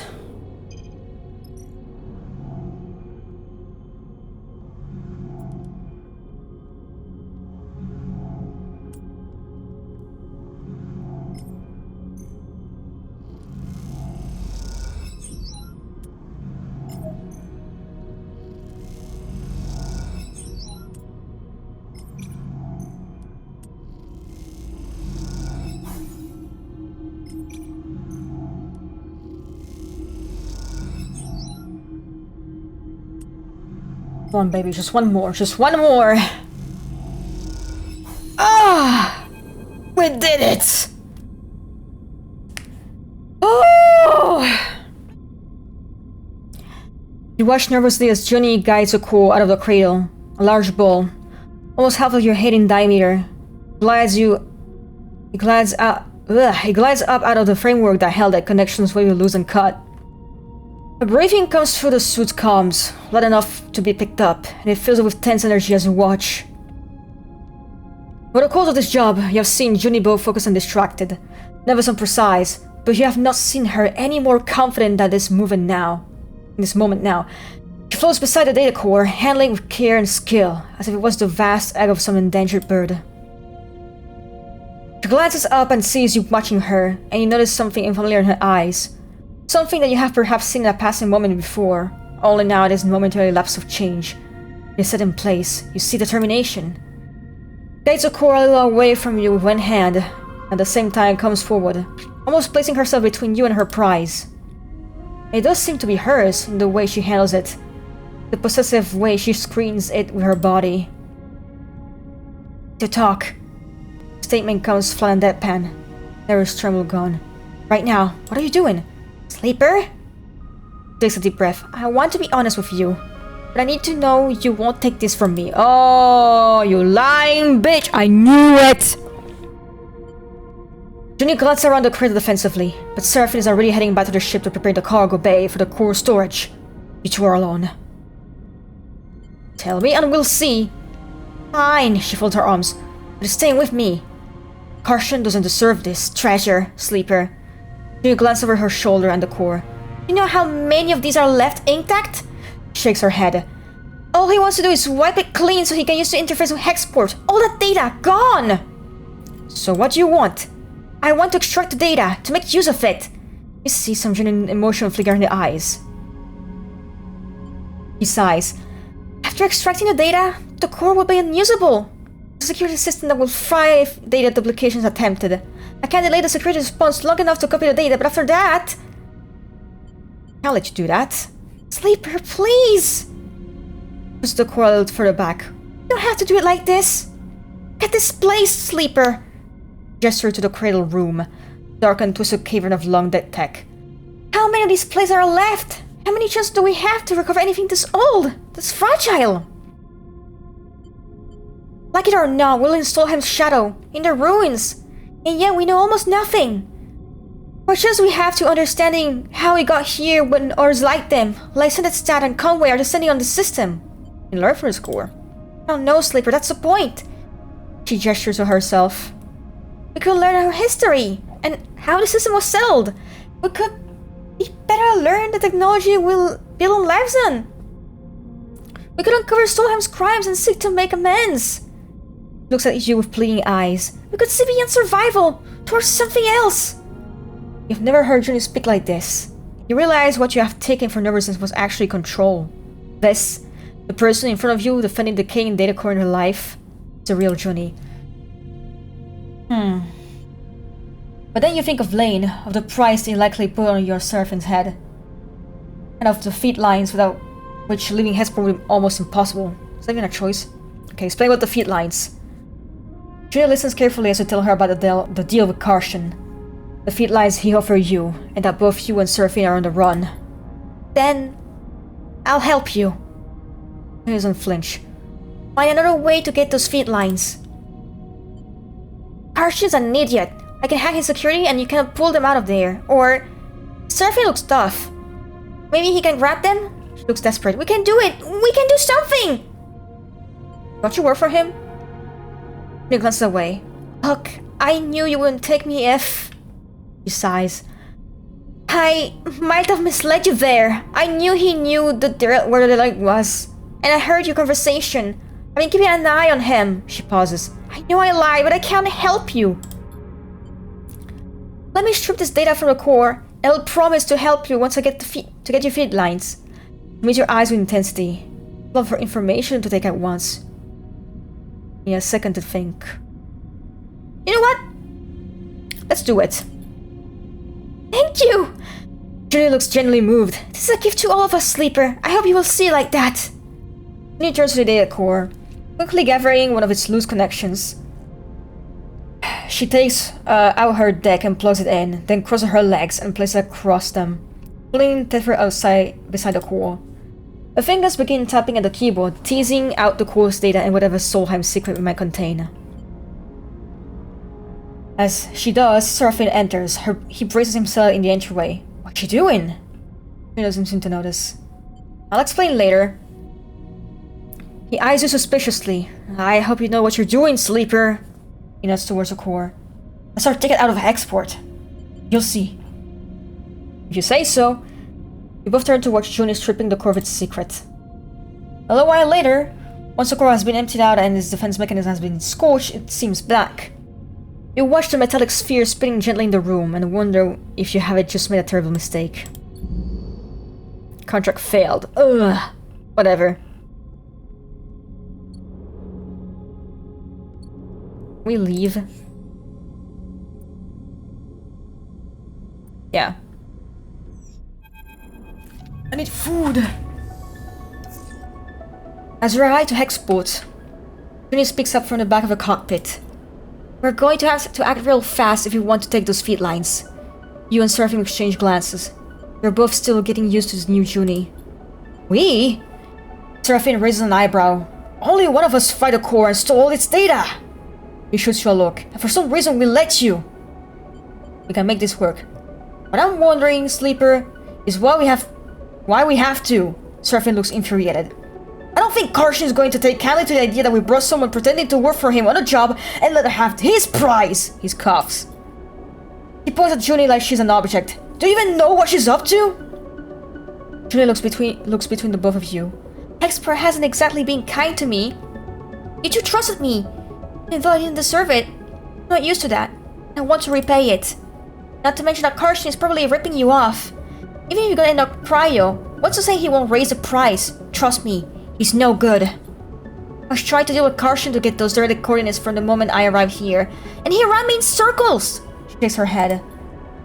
Seraphine is watching her closely. Even if I do take you at your word, which, given everything, seems a little tough, how do we even do this? He raises an eyebrow. You're telling me we just drift in there and take the feed lines? Look, I get it. Don't trust me. She pauses. But what if I have a vested interest in this working out? There's nothing left for me here. And I don't much feel like hanging around waiting for Karshin to figure out my involvement in all this. I need safe passage. You need the feed lines to grant it. She shows herself a smile. See where I'm going with it? Seraphine sighs. I don't like it. He pauses. But it makes sense. What do you think, Sleeper? We all get something. Exactly, Juni smiles. Let me prepare. I'll hit the factory row, scope the place out, meet me there, and we can work out a plan. She glances between the two of you. Trust me, we can find a way. We'll keep it simple and clean. Let's get to it. Okay, Juni smiles. Trust me, it's going to work. I'll go scout out the bay we need in factory row. We should split up. Less likely for Karshin to suspect us. Meet me in there in a few, and we can finish setting up. Juni unclips from her seat, floating. I want to show you I can be trusted. That we can do this. She looks between the two of you. Believe that, please. I keep hiccuping. It's the fuck? And with that, she slips away from the passage towards the airlock and Hexport beyond. You look at Seraphine. I'm saying nothing, Sleeper. He unclips from his seat too. Either this is the kind of mess you have to go through to get out to the other side, or it's the kind of you never escape. Either way, we're in it now. He leaves the cockpit. You stare at the chaotic lights of the Hexport and wonder if anything and the steel belt ever runs smoothly. Eat food.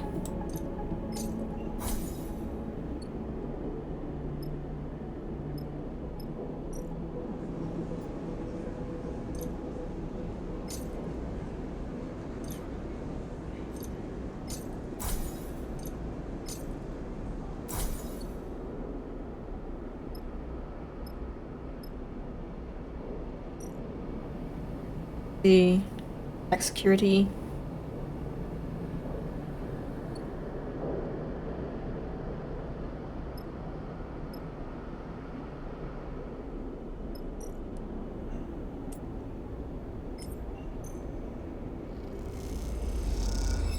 Oh yeah, money.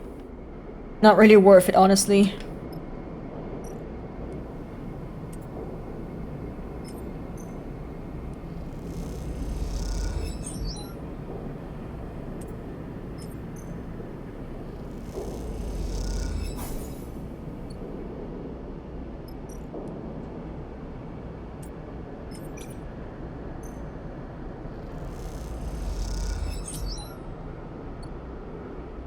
Your pro voice acting is oh, thank you. You really?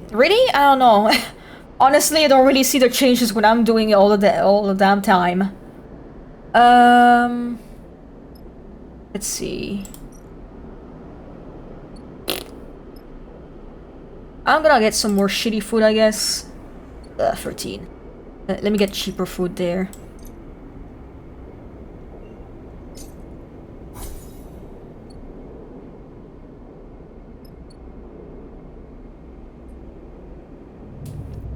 Oh boy.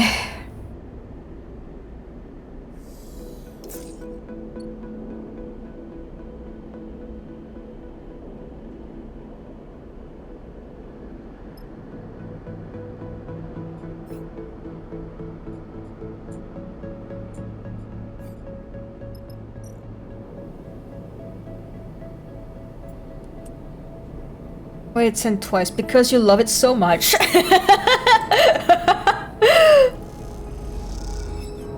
Fuck, are you sucking my cock right now?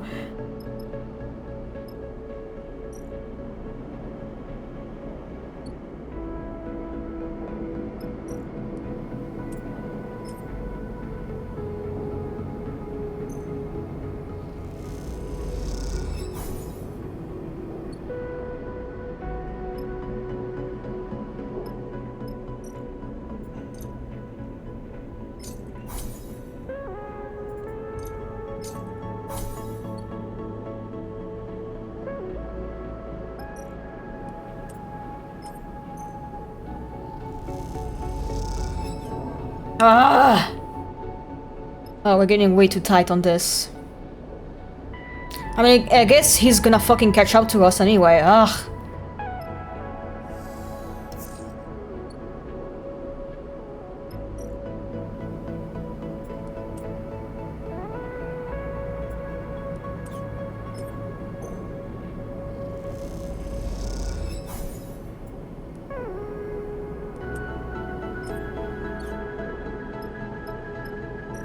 Oh, he has 6 fucking dice. God damn it! Wait, I wasted that one. Ah, all right. The sound of fist on keyboard wakes you from the scrolling code on the terminal screen. Turn to see Junie. A very hell smile on her face as she floats cross-legged with her deck on her lap. The blue light of the snap-on screen makes her eyes gleam with a glittering excitement. Got him! She shoots you a loot. Oh, she shoots you a loot! Fuck! I'm tired, Shaq, can you tell? She shoots you a look. Carson's whole system is mine! Push away from the terminal to glide over to her screen. Running the mapping protocol now. I want to know about every little dusty corner of his network. Nice work. Hold on, we aren't there yet. It's coming up now. Seems Carson is pretty paranoid. His whole system is iced over with some serious security. She frowns. What are all these layers of? A red pulse flash across her face, changing her features as it does. Shit! Shit! Shit! Her fingers dance across the keyboard. Something's closing the port! We need...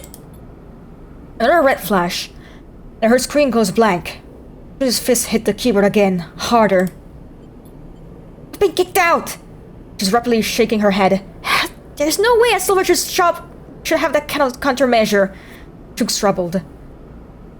Are you picking the wrong corner? She looks over at you. It seems so.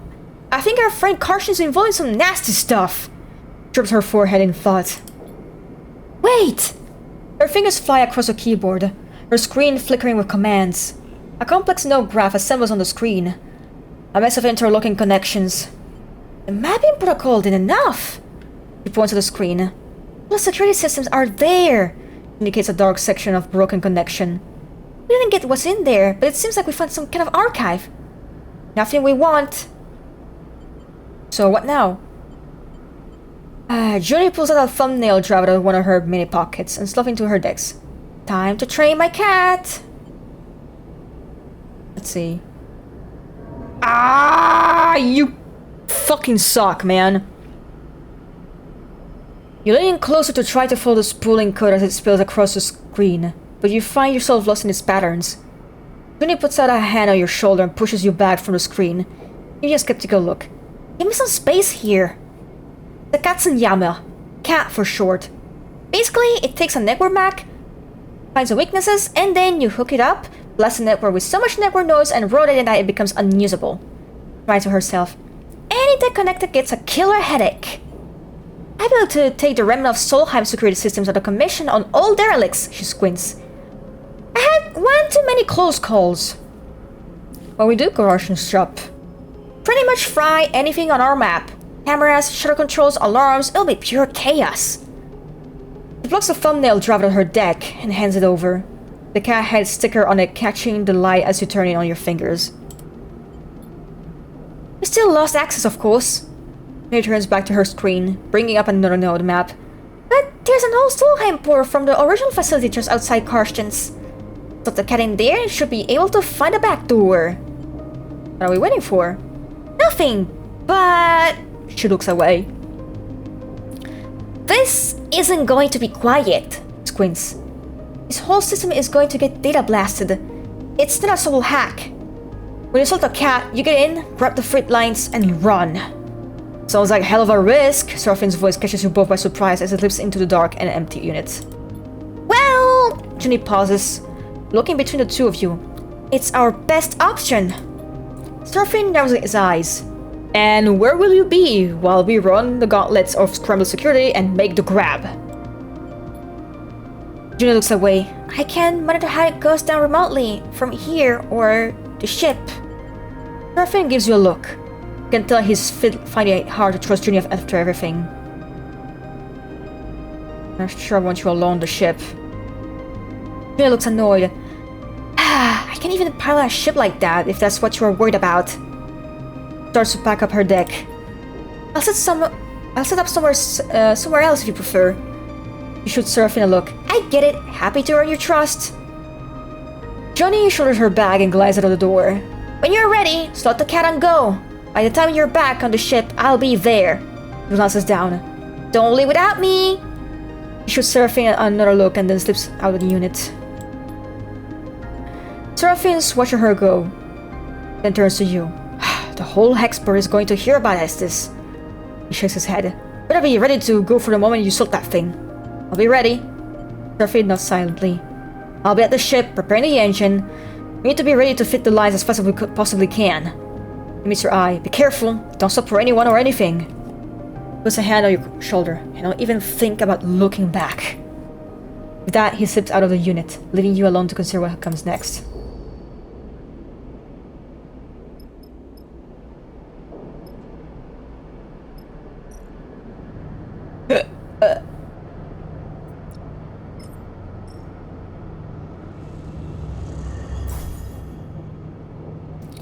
Okay. Karsten's place is locked up for the cycle. Shut it down. Alarms on. The denizens of Factory Row snaking past with deliveries and work orders. You hold your position opposite of the shop and take a deep breath, waiting for a sign it's going to work. Look at the thumbnail drive, with its shimmering cat sticker, sticking out of the all Solheim access ports. Imagine the flow of data as the Katsunyama seeks for an entry point to Karsten's systems. You think of Junie, tucked away near the ship, watching you through the public networks. You think of Seraphine, deep in the engine room of the rig. Hurry the hell up, you think. Enough waiting. Then, you hear it. A pulsating white noise spluttering and then screaming out of a Karsten shop. The shutter scissors up and down, the light pulls, an alarm gurgles in confusion. For a moment, you are stunned into stillness. People stop in the street and turn to look as if the shutter's motors burn out in a cascade of sparks and acrid smoke. Now or never. Okay, I'm gonna go for Intuit because... Yes! Okay, checks passed. Skirt around the people watching, using them as perimeter. They're pointing and talking, some of them laughing, while others look concerned. You confidently push past them and glide inside without looking back. It takes you a moment to gather yourself in the chaos of the shop. The woman on screen screaming a white noise, and the flickering lights make it hard to concentrate. But you keep your focus. You scramble over to the feed lines in the window, grabbing the bundle with both arms. They wave wildly in your grasp as you wrench them away and kick off the counter, gliding back out into the passage. Your arcing glide takes you into the crowd. You steer yourself through a gap in the gathering bodies and kick off hard towards the ports. The feed lines wave lightly. You grip them hard to your chest and don't look back. Seraphine better be ready. Yeah! Your arms ache from clutching the feed lines, but you don't loosen your grip until you see the entrance on the docking bridge.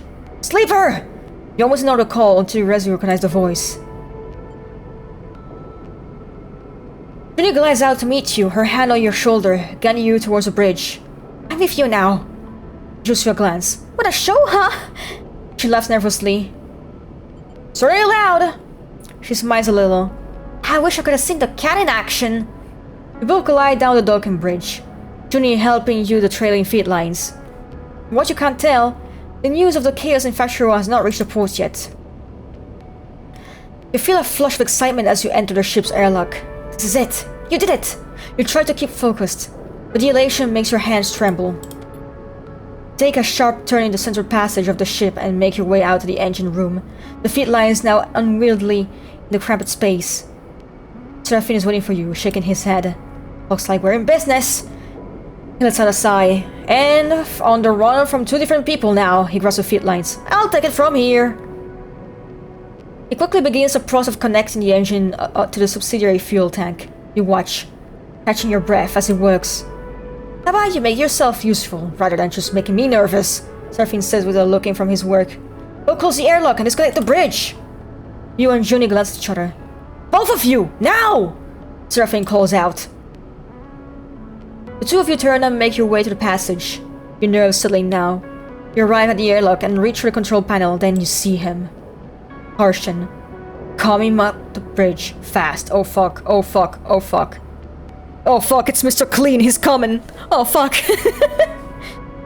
Close the airlock. Please pass. Please pass. Yes! Your shaking hands input the closure sequence just in time. The door hisses and slams shut in Harshan's face. He glares at you through the airlock's window. But as he does, the docking bridge shutters are closed, blocking him from view. You hear a clunk as the clamps disengage. You're free. Seraphine rushes past, flying out the passageway from the engine room. Come on! Get yourself strapped in! You and Junie silently follow him, your head spinning, your thoughts racing. You slip into your seat as Seraphine punches in the departure sequence. The rig begins to pull away from Hexport. Seraphine's hands on the controls. You close your eyes and feel the force of the thruster firing. Let's go! We are living! And I got an achievement before getting the asshole to find me. Alright. What the? Seraphine's quiet question drops her thoughts as it rigs cuts across the belt. Hexport is now behind you, drifting out of visual range.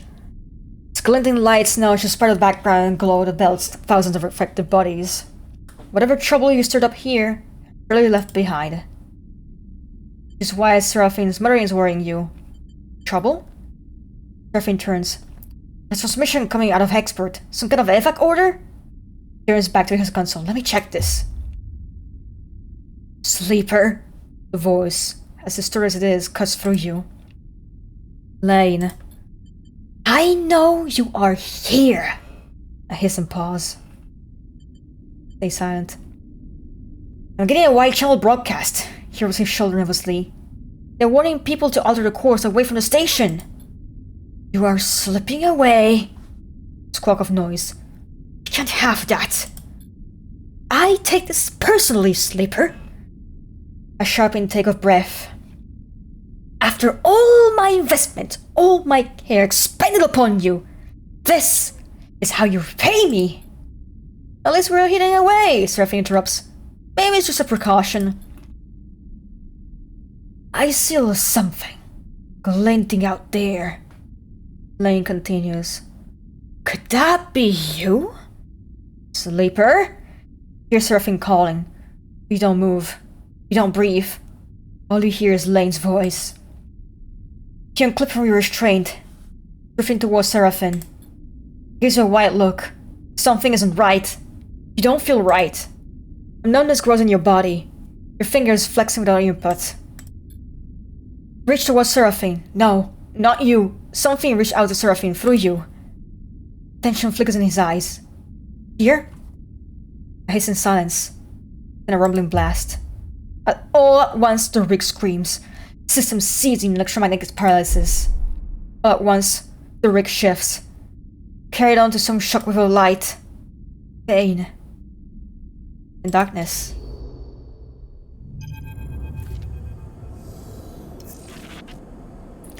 Voices echo warmly through your mind. You can't quite make out what's being said. And I tend to focus cause a growing flare of pain. So you let them fill the air. Unidentifiable and soft. You're floating, and so you cannot yet feel your body of its weight. The feeling is pleasant, soothing, and yet the moment you realize this, it begins to fade.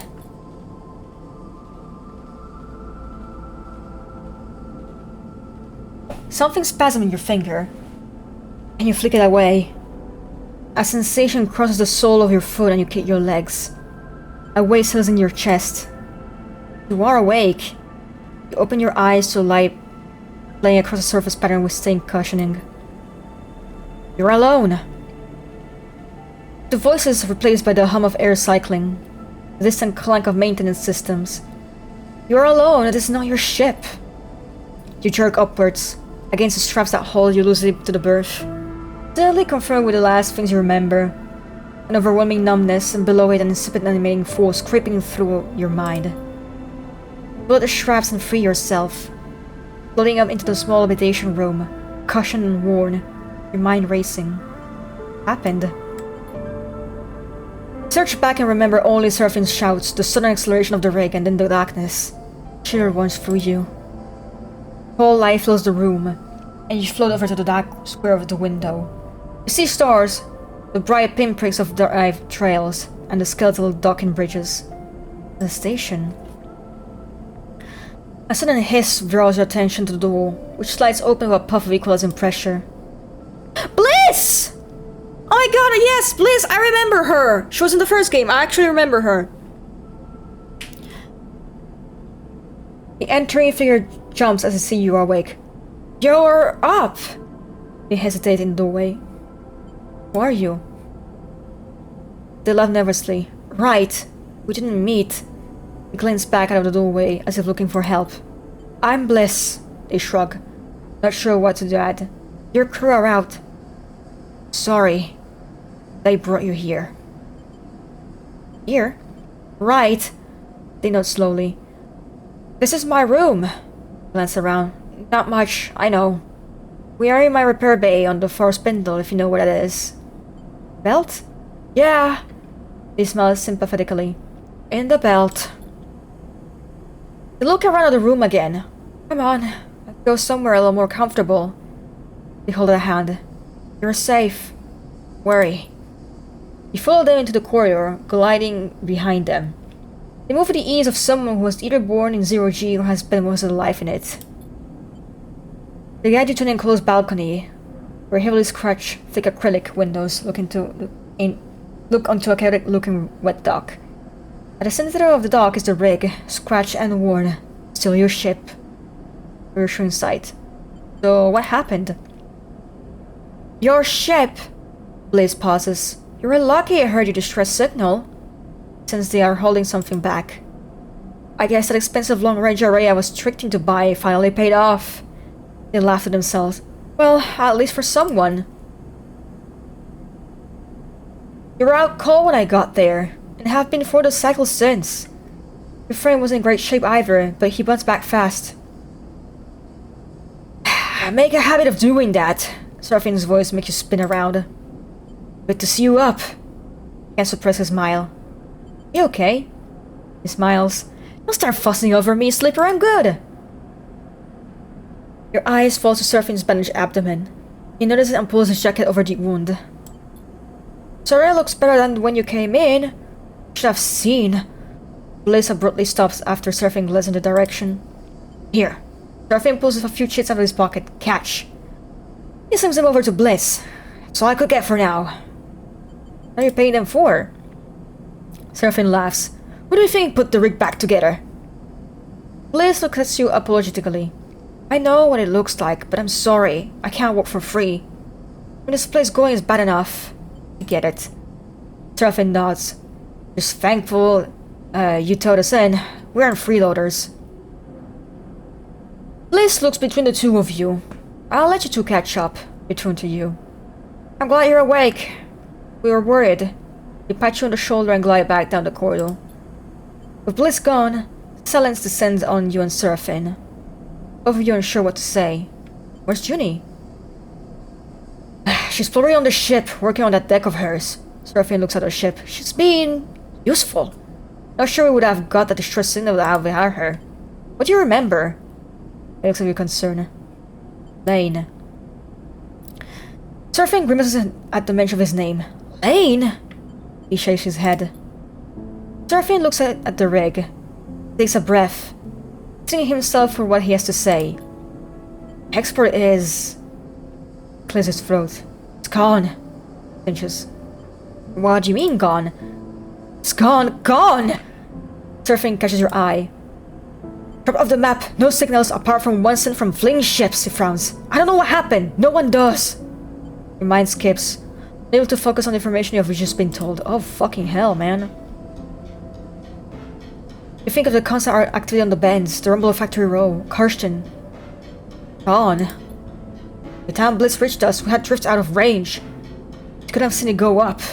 I saw, Sleeper. Something exploded. Why? Hot! He rubs his arms, suppressing a shiver. A moment later, the shockwave was on us. The rig was crippled. Engine kept firing, but guidance went offline. Fingers arcing out across the belt. He drops a hand inside his jacket, pressing against the bandage on his side. I managed to get her under control, but not before we started speeding. Hold on, let me get a sippy of water. I take a little sippy.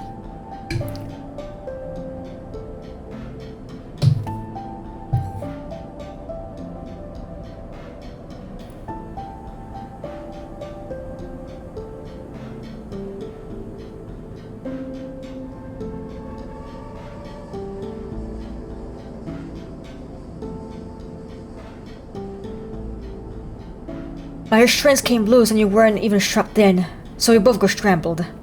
Smiles a weak smile. It felt like being trapped in an auto wash. He turns back to you. I'm impressed you made it, to be honest. A flesh and blood human would have been smashed to pieces. He goes silent. It made it a little too raw for him to continue. Could be to do with us? Ruffin shrugs. Your guess is as good as mine, he squints. We'll lay into something like that? Doesn't make any sense. Utsubu's a gang. They run Darkside. Don't go around blowing up stations. All anyone is seeing is the breeze and radiation. I picked up a lot of ship transporters before the rig went offline. Maybe some people got out. Stops. Unable to add anything more. We'll follow in silence for now. So we lost our tail? Seems like it. He looks away. At least that shockwave would have burned our trail out of the belt by now. We owe Bliss for the work they did on the rig. It isn't finished yet. 2 more cycles I've been told. Bliss won't hold us hostage, and I'd all like to skip out without pay. Maybe we could get the rig started up. He rubs his necklace between his fingers. Bad karma.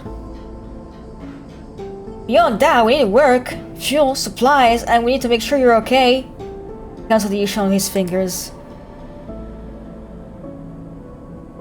After that, he shrugs. I haven't heard of anyone coming after us, and if they did, they had to come through Hexport or what's left of it. He looks away. Our spindle is without Lane's territory anyway. They call this bit of the belt the Wash, and the stations here run different to the dark side. So for now, we have some freedom. Seraphim sighs. Freedom to go broke, starve, and get into even more trouble, that is. Now honestly, I was hoping you might have some ideas. He pats you on the shoulder. Let's explore this place. Power spindle? Yeah, there's plenty to see. The free station. No faction holds control, so it's quite a circus. Just watch your step out there.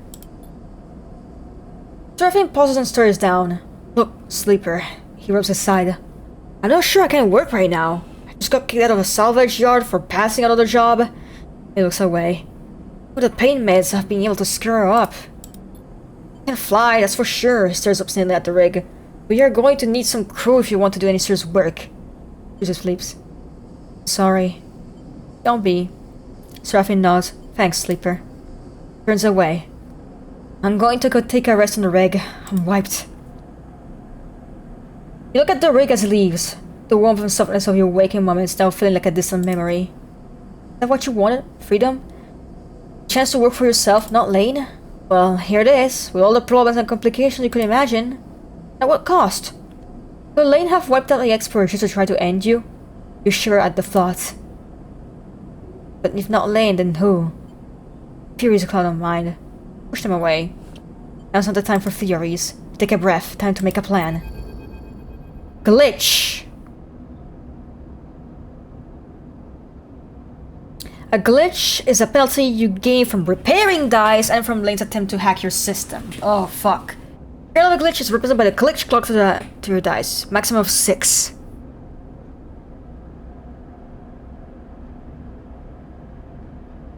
Each little glitch increases the chance of rolling a glitch dice at the start of the cycle. Each time you roll a glitch dice, you clear 1 level of glitch. Okay. A glitch dice has an 80% chance of being a negative outcome when used and a 20%... Ugh. Oh, please, no more talking! I want to end the stream! You find Joy in the airlock. Her small collection of things crammed into the bag. I was coming to see you, I promise. She looks nervous. I was waiting for you to wake up, but Serafin said you were okay, so... Sure you're sneaking off? Looks away. I don't like big goodbyes, that's all. While you were out... She pauses, the concern for you obvious. I was digging into the data pool from that core, the Solheim one. There's a lot of stuff in there. But it's impossible to read. Either I'm decrypting it wrong, or I don't have the right cipher. Whatever it is, I think it means the data is important. Takes a breath. Or at least it was to Solheim. I need to find someone to help me pick away at it, crack it open. Looks down. That's why I'm going. Take you there. No, look. Takes a sharp breath. After what happened with the rig, police saving us, we're all lucky to be alive. Lifts her bag on her shoulder. I think I'm better off alone. For now. Oh! Suddenly reached into her bag, producing a handful of chits. All the data I sold, so I could buy myself a ticket to where I need to go. It's not much, but here's your share. Passes you the sheets. Thank you. She smiles. Serve more. Catches herself. I mean, sorry. Good luck, Sleeper. Tell Surfing goodbye from me. You're chasing. She freezes, caught off guard by your question. She pauses. I know there's value. True value in that data, Sleeper. I know it. And pauses again, unsure herself. I have a project to continue. One I won't abandon. Maybe I can tell everybody another time. Smiles weakly, closing up again. Well, rubs her back on her neck. See you around. You watch her drift away from docking tunnel into the far spindle, with questions still bouncing around your head. Maybe if your paths cross again, you might be able to get some of them answered. Ugh. Okay, 3 points available. What the fuck do we increase?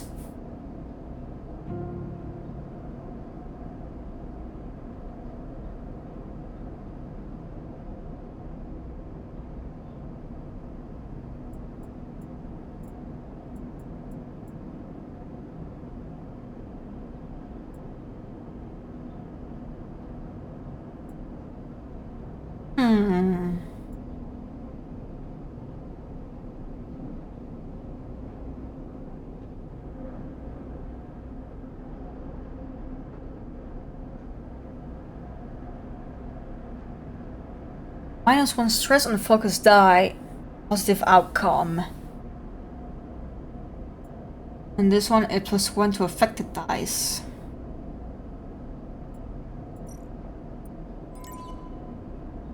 Yeah, sure, let's try that. Alright, we're gonna end the stream here. I'm tired.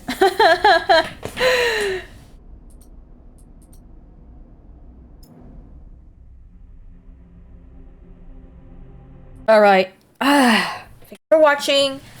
I stream Saturday, Sunday, and Monday after 9 p.m. Central Europe time, and sometimes on Fridays at 8 p.m. Central Europe time. Friday, I'll be back with more Thaumaturge. And let's see, I think Bob is playing right now. Or not. No, he's not. Well, no one is streaming, so I'm gonna have to end it here and see you Friday. Goodbye.